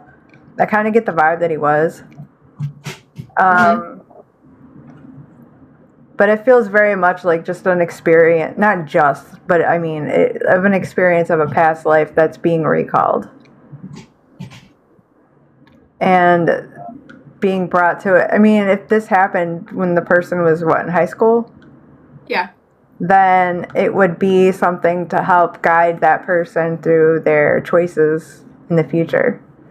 Yep. So. That's exactly what I got too. Like a warning, red light. But also that it was supposed to happen. Like, we're going to warn you, but not so you change course. We're going to warn you so you can pull this piece of your soul back and heal it. Yeah. You're supposed to do it. You have to do it. There's a whole reason behind it. It's definitely giving memory as opposed to random generation of subconscious feelings. And the fact that in the beginning, it's just the two of them. Mm-hmm. And then later, the dreamer is surrounded by people, but completely cut off. They can't interact with them, and the dreamer can't interact with anyone else. So it's like purposeful separation. But then in the images, in the windows, as the dreamer's walking in every window it looks in, him being in the glass, it's like a constant watching. Yeah. And then him being in the hospital room does give me the vibe that he was the father. Because it's just the woman giving birth, the man, and then the doctors and nurses. Which at that point, he is more concerned with like the outcome than the woman that was in pain and delivered stillborn. Yeah. But yeah, it definitely gives. And like the imagery, the details, the colors specifically. I don't know what jade green means, but you could tell in the description the way he looked at her was not good. Yeah, exactly. And the fact that dominance of staring down, never looking away, is not good. But I don't know what the symbolism of specific green. I don't know if this person, however long ago in a past life had these green eyes and that's what stood out. That's what it feels like to me. Very piercing green eyes. And green is the rarest of all eye colors. So the fact that, that's a huge standout marker, because even though it's descriptive with the hair and the skin tone and like things like that, it's the eyes that really captivate you, even as the person who's like taking in this information, like us as readers. When I envision this person, I almost, you know how like werewolves' eyes glow? I was doing the same thing. That is how I fucking envision this person from this dream. Is like their eyes are green, but like pierce your soul and like glowing. Have you guys seen the Great British Bake Off? The dude with the blue eyes, where his fucking eyes like they glow. That's how I pictured this. But the person's eyes are green, like could see through your soul, like I control you type of possessive color coming from this person's eyes. Like Stephanie's eyeshadow. Like how your eyes are like making them glow. Yeah. Yeah. See, y'all, when we said bring the descriptions, this is what we meant. Like, this helps us channel the whole reality of the dream. Like, y'all see how far we got into that shit. Like, even connecting past life to current life. And, like, for the person who had this dream to look at their life, even on the replay and go, damn, that did happen. Or, like, maybe the person did have something going on in this life if they had a child. You know what I mean? Like, there's so much more we're able to do as readers, specifically through dream interpretation. Please don't come tell us your whole life story when we're reading you privately.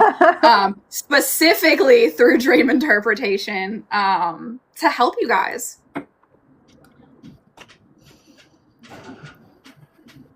Yeah, that's just what I got. Like, being followed, being pressured, being separated from others, being watched, looked down on, stared through, controlled.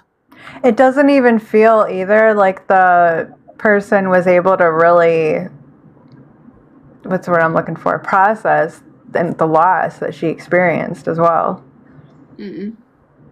Not with his presence. No, and it also feels like, too, like when she saw him looking at her like that, she chose to leave. She chose to go be with that baby. She chose the afterlife because the reality of him was never going to be what she ever wanted and needed. So the fact that, like, I don't know, the way it connects to current life, the way that I feel it makes me want to cry. Like, I did it, bitch. You thought I never could, and I fucking did it. And I get them, and you never did. It's beautiful. I feel it's so hard to remember all the details of dreams. I wake up in the middle of the night, remember it all, but then forget in the morning. Yeah, we had a couple people come in and say that too. That's what we were talking about. Like, even if you like incoherently open the notes on your phone and just mumble 2 or 3 things, like I think I said yellow shoes and bus stop and a couple other things, it'll jog your memory for when you're actually like awake and alert and can re-listen to the notes you left yourself from that night to help you remember. Now, the person who's telling this had an 8-minute dream. In 8 whole minutes, this is what happened to them. So the amount of detail makes sense for why they were able to recollect so much of this, especially because I got the warning too. They fell asleep, had the beginning of the dream with the scary guy, and he was like, hey, in 8 minutes, you're going to wake up. They fall back asleep, continue the dream, have all this, detail, wrote this detail down from when? September of 1999. This shit meant something to them. This was like some deep shit that they carried for a long time that meant something to them. And that's why. Absolutely. I mean, I think that, so according to research, if you forget your dreams, it's your subconscious's way of protecting you from information that you're not ready for. And having heavily detailed dreams means you have a good emotional connection. Well, fuck, I must be super connected then, like an antenna coming off my head. How fucking crazy my dreams are. It makes sense that I haven't been remembering my dreams lately, and I was telling you guys how detached I felt, so I guess, yeah, that makes sense. Yeah. Mm-hmm. There is a numbing out period happening. Just too much all at once. Like, I know I'm dreaming. I vaguely, not enough to even describe anything. I sort of recollect that I had a dream, but I'm not remembering a single thing. I must not be ready. And I think too that the reason why sometimes, like in particular this dream, why it's so detailed is because if you really look at it as a past life connection, these aren't just things that your brain makes up. It's things that has happened to them before. Yep, exactly. It makes sense. Sometimes I remember the whole thing, but sometimes I can't. Mm-hmm. I can tell when I have an important dream because it's so sharp. Yeah. Yeah. Like when your soul is ready, your human existence is ready to heal something or understand yourself better, that sharpness is always going to be there. There's not fear. You're not sampling pain before you're willing to feel pain or experience pain. So that makes good sense. Regular dreams where my subconscious is working things out is more scattered. Yes, exactly. You're processing. It's the same thing like when you get your first shot. Mm-hmm. You're scared to death. But then when you go to get your next one, you know exactly what to expect. So I think that having the detail and the good emotional connection is because you internally recognize that this has happened before. You know exactly what to expect. So the imagery just gets to play out effortlessly. All right. So I put a dream in. And I put mine in through a voice clip. So I think it would be fun to let the viewers also weigh in on interpreting the dream. What do y'all think? I can play it like that if you want. Okay, I was just going to pull it up on the computer, but if you already have it pulled up there. Oh, if you can. No, I don't. Okay, I was kind of worried of pulling up the wrong clip, so I'll let you do it. I know, so I'm going to mute myself for a second so I can find the right clip, and then I'll play it. Yeah, it cannot be all of the voice clips. No, we'd be talking about some wild shit. Upcoming episodes, not giving anything away with that. All types of stuff. Okay. I'm gonna get to where these are. I'm telling you guys it's me because you're gonna recognize my voice anyway.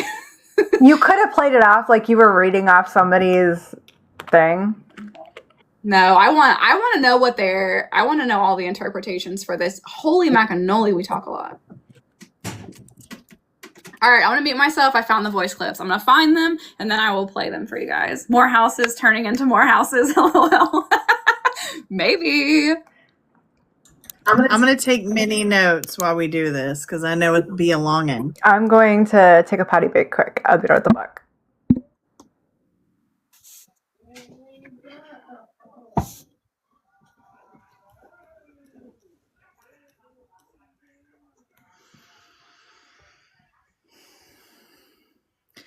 But yeah, there's a lot of imagery in these, and I like to take notes of key phrases and situations that jump out at me.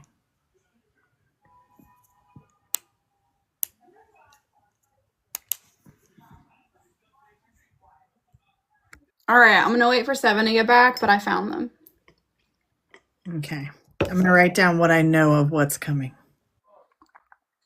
I'm actually going to play a little bit of this one to see if you can hear it. And okay. For you guys watching, let me know if you can hear it too. Years now and not been able to figure it out. Okay, so could you guys hear that? I can hear it fine. Okay. I try to turn my volume up pretty loud. We should do this every so often, maybe quarterly. Well, we got something to launch to tell you guys about, so. Brooke can hear it. Okay, you ready? I can hear it. Let me know if you guys want me to replay them too. All right, here we go. Oh, in this recurring dream that I keep having, to set the stage, it's always on the beach and like where you could walk out of the back of this like 20-story high skyrise hotel and be directly on the beach with the road right in front of you. So anyway, every time that I'm in this dream, I'm always on like high floor, if not the top floor. And I never have an issue taking the elevator up. The issue is, and it's only one elevator in this place, and it's always the same place. So there's a difference in the size of the elevators. There'll be like these big, huge elevators that can fit, I don't know, 10, 15, 20 people on them. And then there's this other elevator that only fits like 5 people on it, and it just looks super janky in the dream. So like the big one is like full metal, has like all the buttons. The floor is like a grate kind of thing. It has like the little pieces you can pop up from the top, I guess, if you were to like get stuck in there. But the small elevator doesn't have any of that.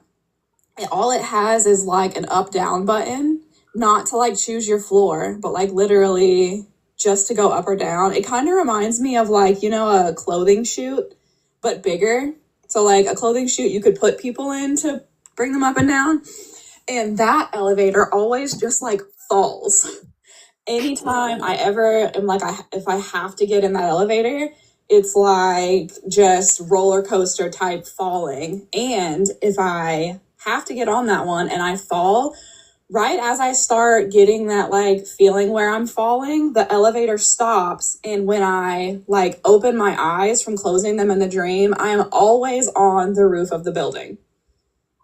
And when I'm on the roof of the building, it looks like I'm on the roof of a castle, where it's like got like the concrete sides that have like the pillars that come up on the 4 corners, that are like hollow with the stairs that wind up to it. It makes absolutely no sense. And typically in the dream is my mom, my husband, and my kids, and I'm always telling them not to get on the little elevator, even if I have to get on the little elevator. I'm always telling them to get on the big elevator, and I'll meet them down there.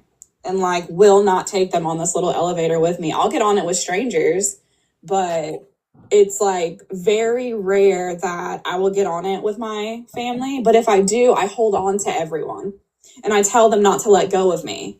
So I'm like physically grabbing and holding on to everyone, and then we all wind up on the roof of this building. And if I take the big elevator, it's like, it's perfectly fine. It stops on a couple floors, people get off, other people get on, we make it all the way to the bottom. And then like, we'll go to a restaurant inside the building, and the dream just like continues as if I'm on vacation somewhere.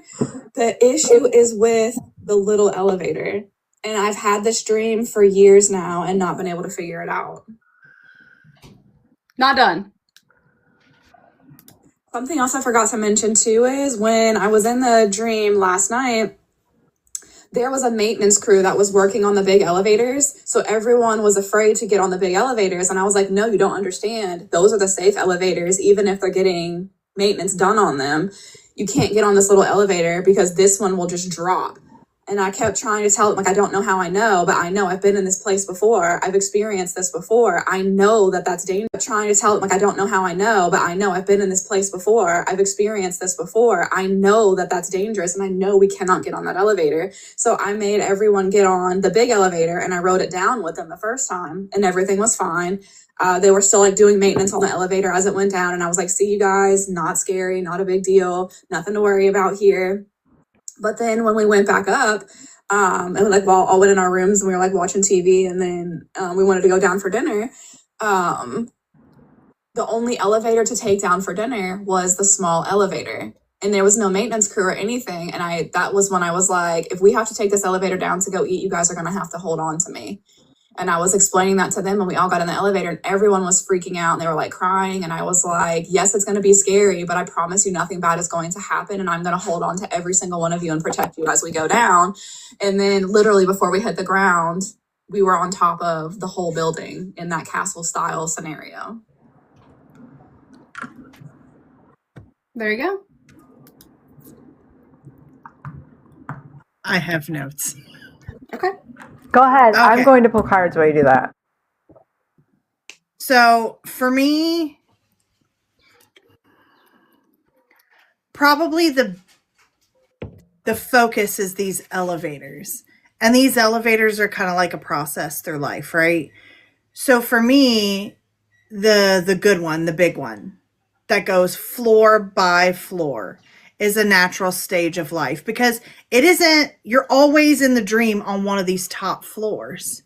So the one that goes floor by floor is kind of like the process of life, like the process of the journey. You're already up here, you're trying to get down, and the good one will get you there step by step.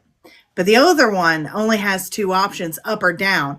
And every time it plummets down, you end up back at top, which to me means that if you're already up there, you plummet down, but just when you think that you're being fast tracked through this journey, you're not. You're starting at square one again. So it's kind of like you want the smooth, easy step by step, but every time like the processes feel too fast and that things keep going more quickly and without processing in between, you have to start all over again. And it's the same thing with your family. Like, you're not afraid to get onto it. You'll hold them onto it, even knowing that you are going to end up back at square one. So you're guiding them, even though this is going to be it's not going to be a plummet to the bottom. We're just going to have to start all over again. And the maintenance crew is there because sometimes each level on the way down to completion is not always like, okay, we reached a goal and everything's fine. It requires maintenance to get from one floor to the next. So to me, it's just the difference in journeys and the which ones you choose. And even if you can't choose the good one, so you can go step by step and you know you're going to plummet down and then start over, you're willing to, one, be a guide for people to do that, and two, you're not afraid to do that if necessary. The other thing that I forgot to say that's really important about this stream is that elevator doesn't exist on the bottom floor to go up. But it's weird to me that every time in the dream when I get on the elevator, there's a button for up, even though there's nowhere up to go. It makes sense, though, because it's flipped. You're not starting at the bottom and working your way up. You're already at the top and have to work your way down. And at this, there is no end to the journey. It's a start over. It's a reset. So that makes sense to me that this elevator door isn't even an option. I called it a resort. When you walk into the resort, off the water, off the beach, off the vacation, there's no vacation. There's no carrying on with your life at the bottom of it, because it always springboards you right back to square one, to starting over.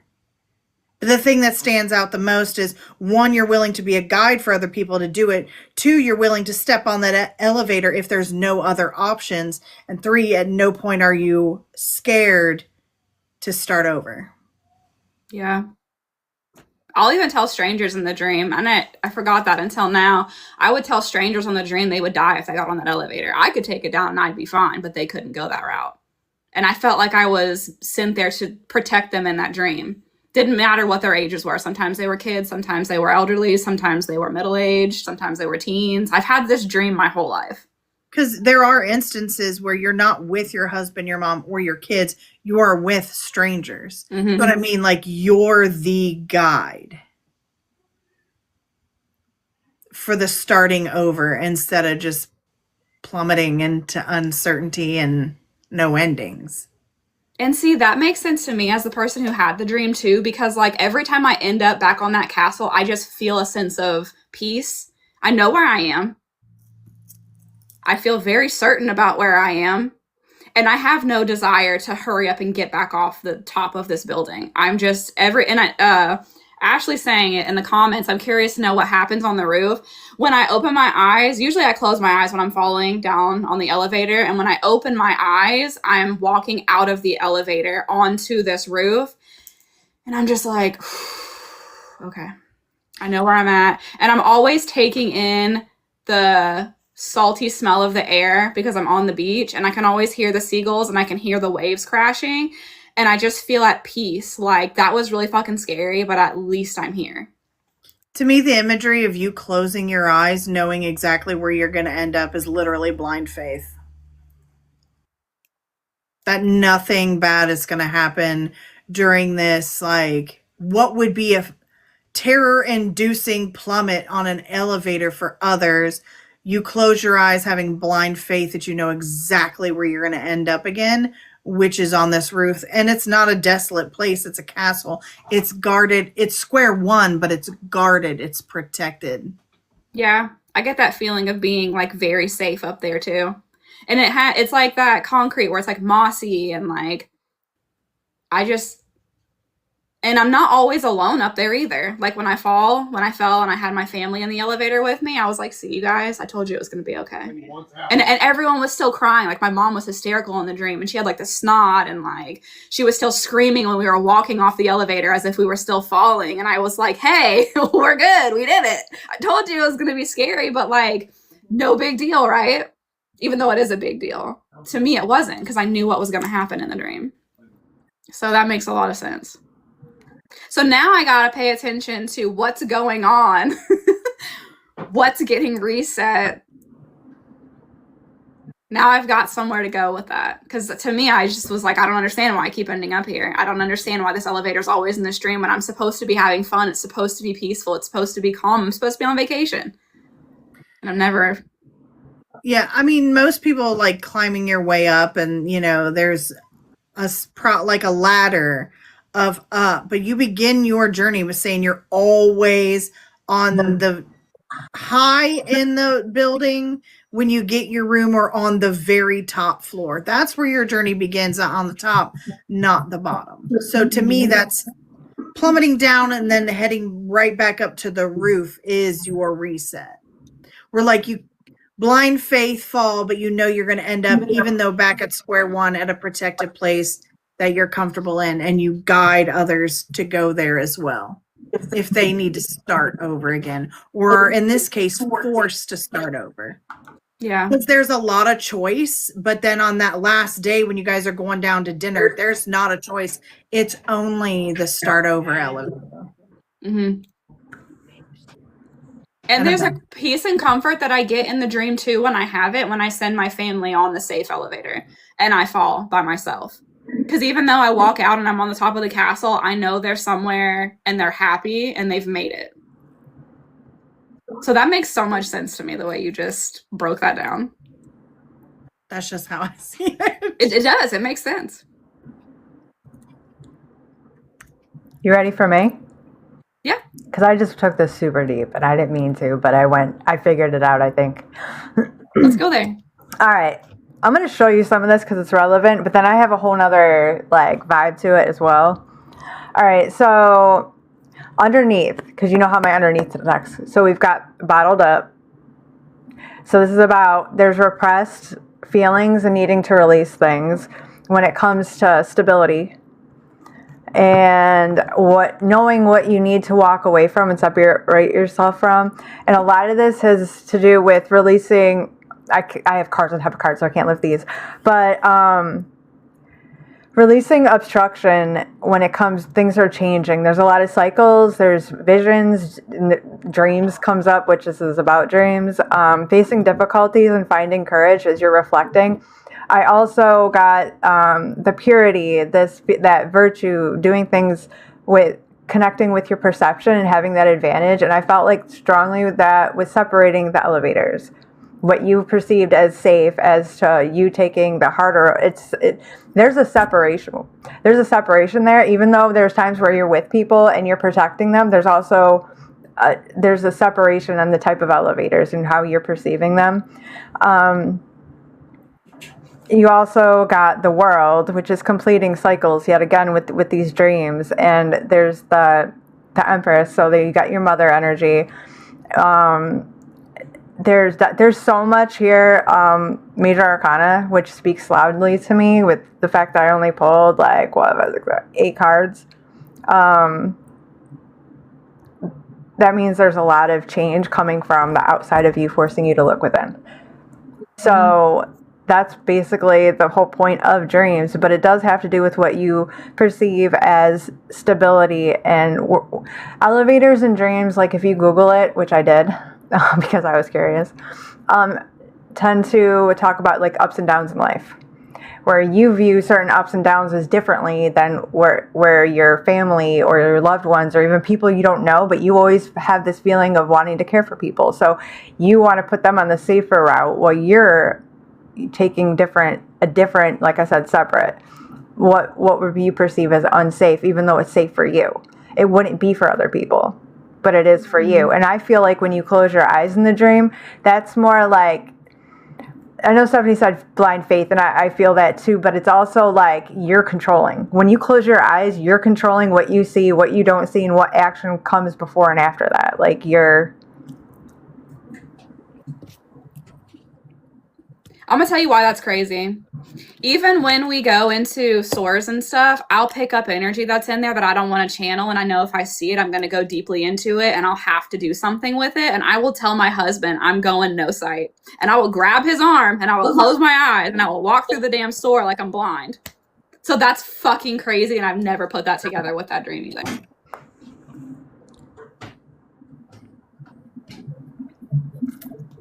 Yeah, that's how, this is a lot to do with your own personal control over your own journey, because that's what they are. Those ups and downs are your journeys.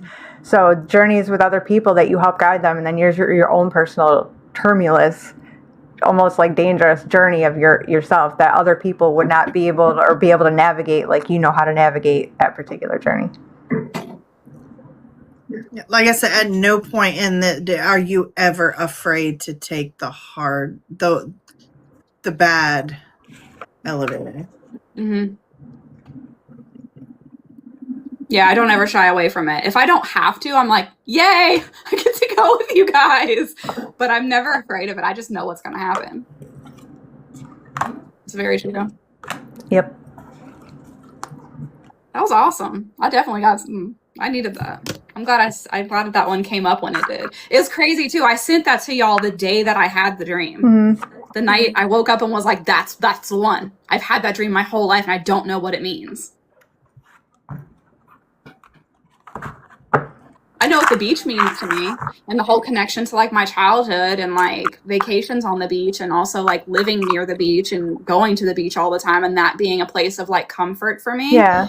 Especially because like when I would go to my Mima's and do like, summers away from home, she lived on the beach. So I have that sense of control, sense of self, that connection to like my past, my childhood. So that makes so much sense. Yeah, that's all your familiarity, like you said, your comfort zone. And then there's going through different journeys in this one place. And the thing about it, too, is every little detail of it. Like, the buttons, the way it opens and closes as opposed to the other one. You know the route. You know what's going to be. Like, if you're driving a car, you know where the turn is. Like, all this stuff where someone else going down the same road doesn't know where they might hit a rock or something and blow a tire, to avoid that. So for you, it's an easy road. For somebody else, it wouldn't be. Yeah. And it's interesting too, like whenever I'm in the beginning of this dream, I'm never like, fuck, this is the elevator dream. It never happens that way. It's always, oh man, I miss this place. I love being here. It's very peaceful feeling. And then as the dream continues, I'm like, the fucking elevators. But it's more of like, I've done this so many times, so I really have to do it again, Now, it's more like that feeling. How do you feel when you enter an actual elevator, like in real life, waking hours? Oh, actual elevators mess me up really bad. They mess up my equilibrium. They set my pots off. Walking through any sort of security system, whether it's like Walmart, Target, anywhere that has those like big electromagnetic fields is what I call them, fucks me up for a second after I walk through them. And being on different levels of buildings fucks me up too. Yeah. And it makes me, what it really does is it makes me feel like very flighty, very out of body, very fight or flight, very like I'm in danger, bitch run, even though I'm not. Out of control. And I've always felt that way even when I was a kid. Do what? Out of control, out of how your body's reacting to certain things. You don't like that feeling. Yep. Like I quit going to a doctor's office I went to because it was on the 3rd floor of this building. And every time I went in there, they were like, oh, we need to send you to the hospital. Your heart rate's crazy high. Your blood pressure's out of control. Da, da, da. I'm like, give me 20 minutes. I just got off an elevator. I know that sounds crazy, but like I know myself and I know my body. Like just retest me in 20 minutes. I'll be fine. And they do, and I'm fine. I'm like, I even know the time. I know how long it's going to take me to get my body back under control. It's going to take me 20 whole minutes. I might not even be able to walk in this bitch on my own, but in 20 minutes, I'll be able to do it, Yeah. you know? I do So the that's- same thing. I don't like doctors, so they're like, hey, and I'm like, just go out, give me a minute, come back in. I bet you I'm going to have perfect blood pressure. And every time I do. Yep. Like, this is a rough draft. You can't judge me Yeah. based on a rough draft. Yeah. Yeah. So I like where my doctor is now. I have an appointment time, but I'm sitting in that room waiting for the doctor by myself for a really long time. Mhm. So that's why every time they don't have to retest me is because the doctor I have now, I'm just sitting in that room by myself, and it said, I don't know why it says on the wall, no phone use, because I'm reading books the whole time. Just waiting, and then I'm calm, and by the time they come in, my heart rate's great and my blood pressure's great. Mm-hmm. I believe it's called white coat syndrome. It is. That's exactly what it's called. When you hate doctors, and just the idea of like going into one, raises that blood pressure. Yep. Yeah.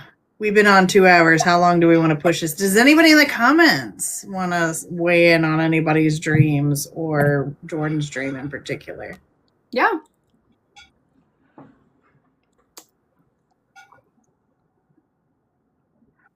We did do at least one dream for every person who sent them in. But for our own sakes and the fact that I'm going out of town tomorrow and need to get a good night's sleep, I think we should cap the interpretations for now. And we will let you guys know. I'm going to give it to the astrologer in the room because she'll tell you why. But this will not be the last time that we will do dream interpretations for you guys. So we're probably going to be doing something similar to this 2 more times this year, where our subconsciouses and our emotional bodies are going to be screaming at us to learn things while we're sleeping. So this one was a direct tap into the subconscious with everything going on in Pisces. And if anyone in the comments is like, I'm not dreaming at all, it might be because your energy right now with everything going on is too close to the surface, like mine is. So you're like, there's no reason for your subconscious to have all these crazy dreams because your energy is just flowing out. It's all coming out. There's no need for interpretation. But after this retrograde is over, the reflection process, I'd be interested to see between the 20th and the 30th of March, how people process all of this information. But then with all of the Mercury retrogrades this year being in water signs, this is why we'll have other opportunities when Mercury goes retrograde in Cancer. At the very end of June, very end of June into July. Jaloon. We're just gonna call that all Jaloon. And then again in October, when it'll get real personal, dark themes could come out. Relationships, dark themes around relationships, if you're in toxic relationships, abusive relationships, emotionally neglectful relationships, manipulations, all of these things are going to come out because this Mercury retrograde in October is timed with the Venus retrograde in Scorpio, which always brings up dark taboo topics. So we'll be able to hit those, and depending on what house, like pay attention to the house. Pay attention where Pisces is for you. Pay attention where Cancer will be for you over the summer, and pay attention where Scorpio is in your house. If you're a Scorpio rising, everything's going to be very personal. If you're a Taurus rising and you have Scorpio in the 7th house, this is going to feel like everyone in your life and all of your relationships are personally attacking you. If you're an Aquarius rising and your Scorpio is in your 10th house, this is going to be about self-image, how you see about yourself, how you feel others see you, career goals, alignment. Does how you feel about yourself reflect in how you present yourself? Like, are there parts of you that you hide? Do they need to come to light? Are you tired of hiding these things? Like, all of these things will play a very real part in your connection to your emotional body, but also how they're expressed will be the themes that are represented in these zodiac sign rulers of your houses. So we will be doing this again. It will remain relevant.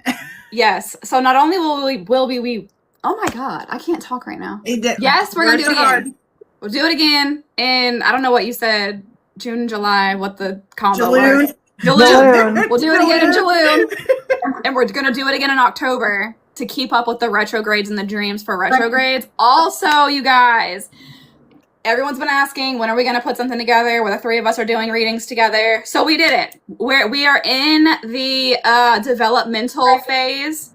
We are going to launch it on April Fool's Day. Not as a joke, but literally because retrograde's a fucking joke. And it's made a joke out of all of us. So that's why we're going to launch it on April 1st. And we are going to do a platter combo for dream interpretations only for the month of April. We're going to launch it. We're going to see how it goes. We're going to see how much you guys like it. But you'll get that combo of the, psychic mediumship, the Hellenistic astrology, and the intuition and tarot. All in a private session. So like how we were reading these on live and we were like, damn, I wish they would have said more about this with that. We can just say that to you in the private. And then you can give us more details and we can give you more details. And it'll be very insightful. So be on the lookout for that because we are going to launch it on April 1st for everyone. And it'll be our first private work together group session to launch for you guys. And this isn't just about like the reflection process and whatever. This is about integration. Any imagery, any themes, any feelings, anything that comes out in these dreams, because they coincide with the Mercury retrograde, these are messages from the universe, past lives, yourself, your subconscious, your guides, whatever, it doesn't matter. This is information that is given to you now because you need to integrate it into how you move today, tomorrow, in June, in Jaloon, in October. This is a year's processing of things that you're being shown so that you can integrate them and change things, change how you flow, how you move. Yes, the retrograde is crazy, girl. I'm getting retrograded my ass off. Yeah, let's talk about that. So we can end this with what's the fucking craziest thing that's happened to you so far this retrograde? I don't want to bring it down. Y'all share with us. What's the craziest shit that has happened to you this retrograde? I'm not in the shadow yet, so I haven't gotten there yet. Yeah, mine was post and during. My emotions. My emotions. We talked about your Pisces-ness. Mm-hmm. Mine was Pisces, definitely... moons, risings, and suns are under fire. I think I cut you off. I don't know if they heard you. Oh, Pisces, suns, moons, and risings are under fire right now. I didn't hear what you said, Jordan. I didn't want to cut her off because what she was saying was fucking important. Mine's electronics. Electronic shit fucking up left and right. Yeah. Pissing me the fuck off. Like, to the point that I had to cancel a bank card because of some fraudulent charges. And then when I went to 2 different banks to get my card, the fucking card printer was down. So I still don't have one, and this happened 2 weeks ago. That kind of dumbass electronic shit. And that's not the only... There's so many stories. But yeah, for me, it's been electronic things. There do be themes during retrograde. And it do be dumb shit. A lot of people are falling, tripping, hole punching their foot because they wear flip-flops out in the yard. Craziest would be 3 memory. Yeah, girl, for you, this is... Leave them there. Leave them there. Yeah. This is... Remember your Libra rising. The 6th house also rules subordinates. So it's weak men drawn to your power. These are like sidekick dudes. And then also to like, you have to look at where Aries energy is putting pressure on your 7th house of relationships too. So that's just like, the universe is providing information to you right now to let you know the quality of the men in your bubble right now is not where you need to be, and that you need to do some self-development before you can get a better quality man in your bubble. This is like they're throwing these little weak men nuggets at you, so you're like, this is why I'm single. This is why I'm in my me era. What are those Didn't guys? she say that? Sorry. No, I was going to say, what were those guys? She keeps seeing 3, and I keep seeing, like, Curly Moe. Those guys that used to beat each other over the head with The shit. 3 Stooges? Yes. There you go. Oh, she's getting all the Larry, Curly, and Moe's. Yeah. Larry, that's the one. Yep. I was gonna say, wasn't she the one that said that she was having dreams about exes and then they came back? Like, you already got the warning that they were garbage, and then the garbage came into your life, and you were like, absolutely the fuck not. Yeah, At least you got warned. The dreams warned you first. The dreams warned, but also too, I would like to point out the repeating dreams, and especially themes in dreams, mean that there is still some information that you have not got yet. Mm-hmm. So it's just going to keep sending you your exes in your dreams until it sends you in information in a way that you can process what you need to process about these exes. Wait, that happened in real life? She said one proposed to me at 1 a.m. in the morning. Hey, get her a box. I'm invested. I need to know what's going on. This is interesting. 1 o'clock in the morning? I read the Facebook message that she got, and this dude legit was like, he wants to marry her. Wow. So what did you know what it makes me think of, Seven? You know what that made me think of immediately? I don't know if I want to know. Fucking music video you sent me. Which one? The inbox. The inbox. About how I can't live my life without you. Oh. I'll tell you later. Yeah. That's exactly what it made me think of. Yeah, Danny said what? Well, she said what, and he said that wasn't a no. Wow. Yeah, this is the quality. She just wanted to hear it again. Baby, I would have woke up and blocked him so quick. I'd have been pissed off that even aggravated my sleep. That's wild. That's just me, though. These are really fun. I really had a lot of fun doing these. And we appreciate every single one of you who trusted us and gave us the opportunity to share how we would channel these and how we, as individuals, can do dream interpretations. Without you guys, we wouldn't be able to sit up here and do this either. So thank you for participating. We really appreciate it. And if there's more, when the opportunity comes around again, send us your dreams. I didn't know that this was something that I would enjoy doing, but I enjoy doing it. Yeah, they are lonely, and you're the fucking memory that comes up for them when they could manipulate and be pleased and feel confident and good about themselves at your detriment. They don't think about it being your detriment. They just think about themselves and how good they felt in those moments, and fuck them for that. They can sit in that shit energy of how they feel right now.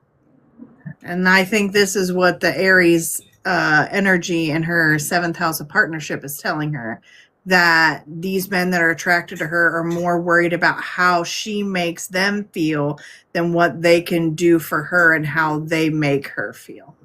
Yep, exactly.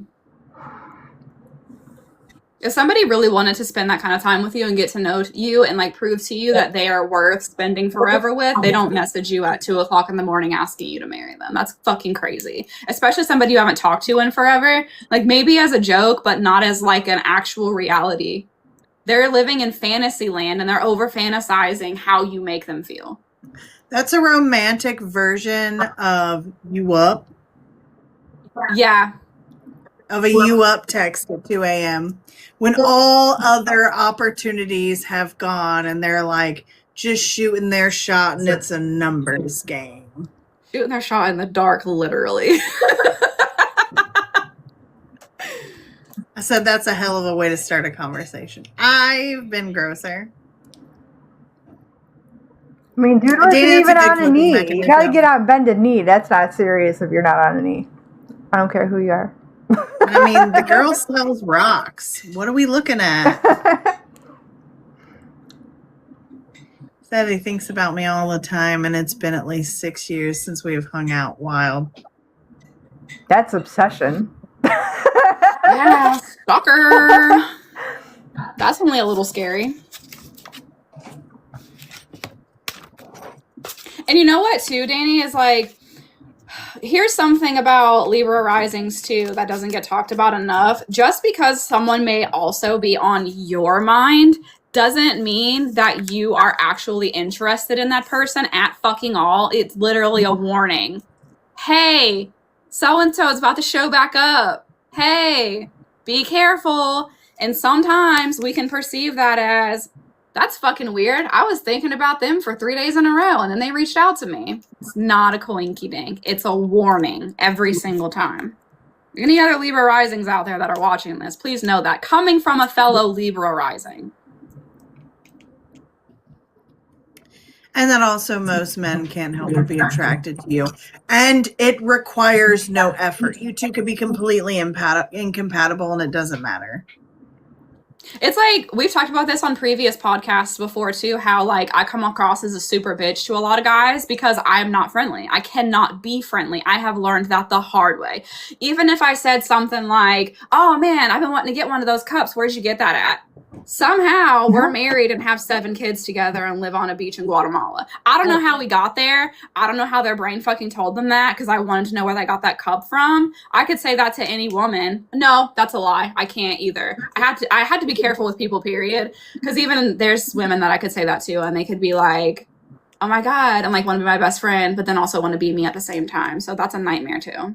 Ate my own words immediately. That was a foot and mouth situation right there. And act like you're besties, but the whole time their only goal is to have more than you and or look better than you. Yeah, exactly. When I'm over here just like, I don't give a fuck being as weird as I possibly can. And they can't keep up with the weird. I have no idea how I am now. I am such a different person. Yeah, exactly. They know me as Stoner Danny. I've been sober 4 years. Yeah, exactly. You have a lot of self-awareness now. Not that you didn't then, but you were more so playing the game then. You're fucking around and finding out a lot. Now you've learned. I'm sick of humans. Don't they suck? But they don't all suck. We have you guys. You guys are fucking awesome. I really love myself. Damn right you do. You just need to make sure you do as much for yourself as others. And I mean in relationships. You have very healthy boundaries in friendships, but in relationships, that is something you got to slam, like, boundary. I'm not doing for you things that I wouldn't do for myself. Mm-hmm. Because these men do sometimes be greedy when they're not given the same energy back. That's very true. I saw this thing today. It stood out to me. They were talking about like a snake, right? A snake's nature is to bite. And no matter how nice and kind you could be to a snake, give it water, give it whatever, it's still going to bite you because that's what's in its nature. It was like a whole story about some guy that was feeding a... Huh? Even when it's being nice to you, though, especially the bigger pythons, they'll curl around you and you think that they're cuddling. They're sizing you up as they grow to see if they can eat you. Big to handle. So as a snake grows, when it coils around your whole body, it's gauging you to see if it can. A friend of my mother's had a red-tailed boa constrictor. And it was like 4th of July. We were all outside. I'm laying in a sleeping bag, and the snake had crawled in there. And this thing's like 8.5 feet long, 40 pounds, something like that. And I'm little. I was just a kid. And it wrapped itself around me. Sleeping with me. He's cuddling. So now I've got a whole different perspective on that situation. Thanks. Well, I mean, it's also drawn to your body heat. But at a certain... Once a snake reaches a certain size and you're a certain size, so like a child... It's kind of gauging whether or not it can swallow you.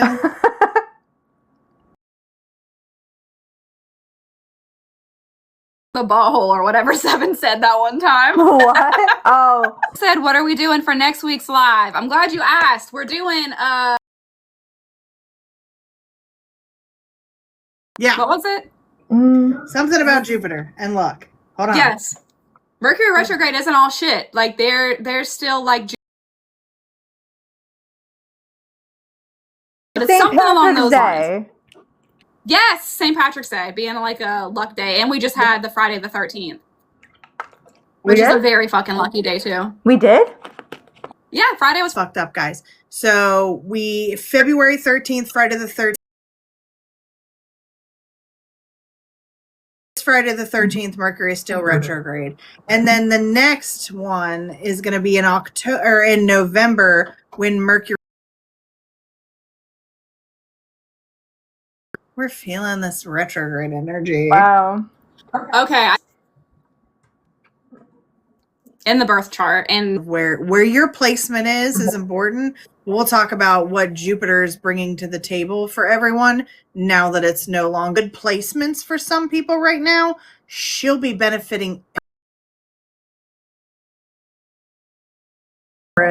So Venus will be in her domicile. So see?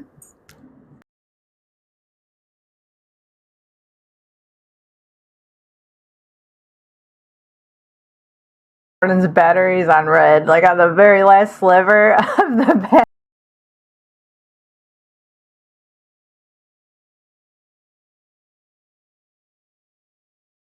potential outfits, and I have to finish laundry. I have I have a lot of stuff. to upload.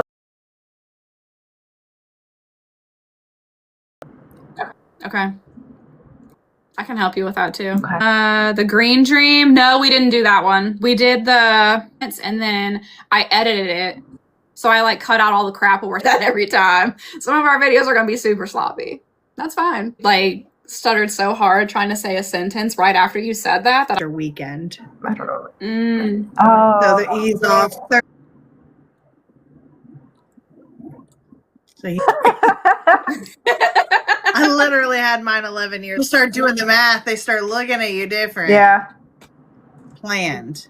But the doctor said, I'd start trying now. You're going to have a hard time.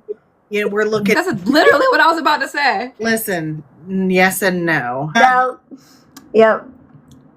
That's y'all's theme song for sure. Yes. Fall, but I'll get up. The fall's guaranteed, but the say? get up God is only guaranteed.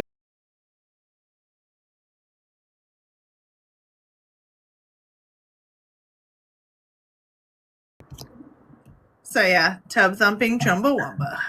Oh. Oh.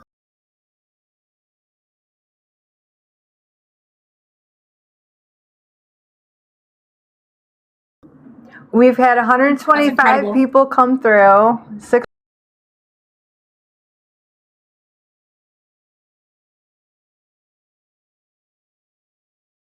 Thank you. Thank you. Thank you so much. We appreciate it. I just, it doesn't. You gotta have sausage fingers. Wait, what? Like mine looks like a heart. Like that? Yes. Apparently this hand's got difficulties. Okay, because I thought. No, but So you're not.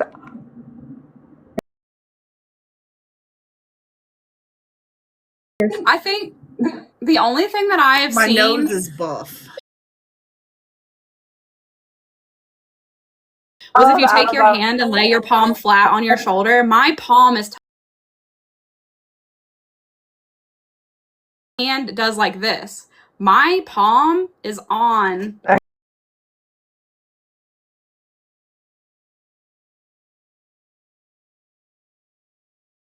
Oh, but my palm, here we go, is on.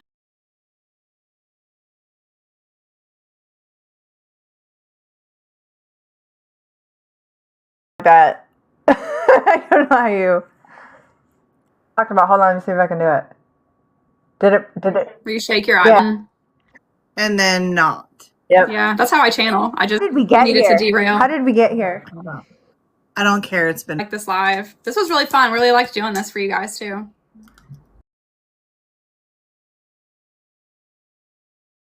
peace. Peace. For real this time. Girl. I'm working on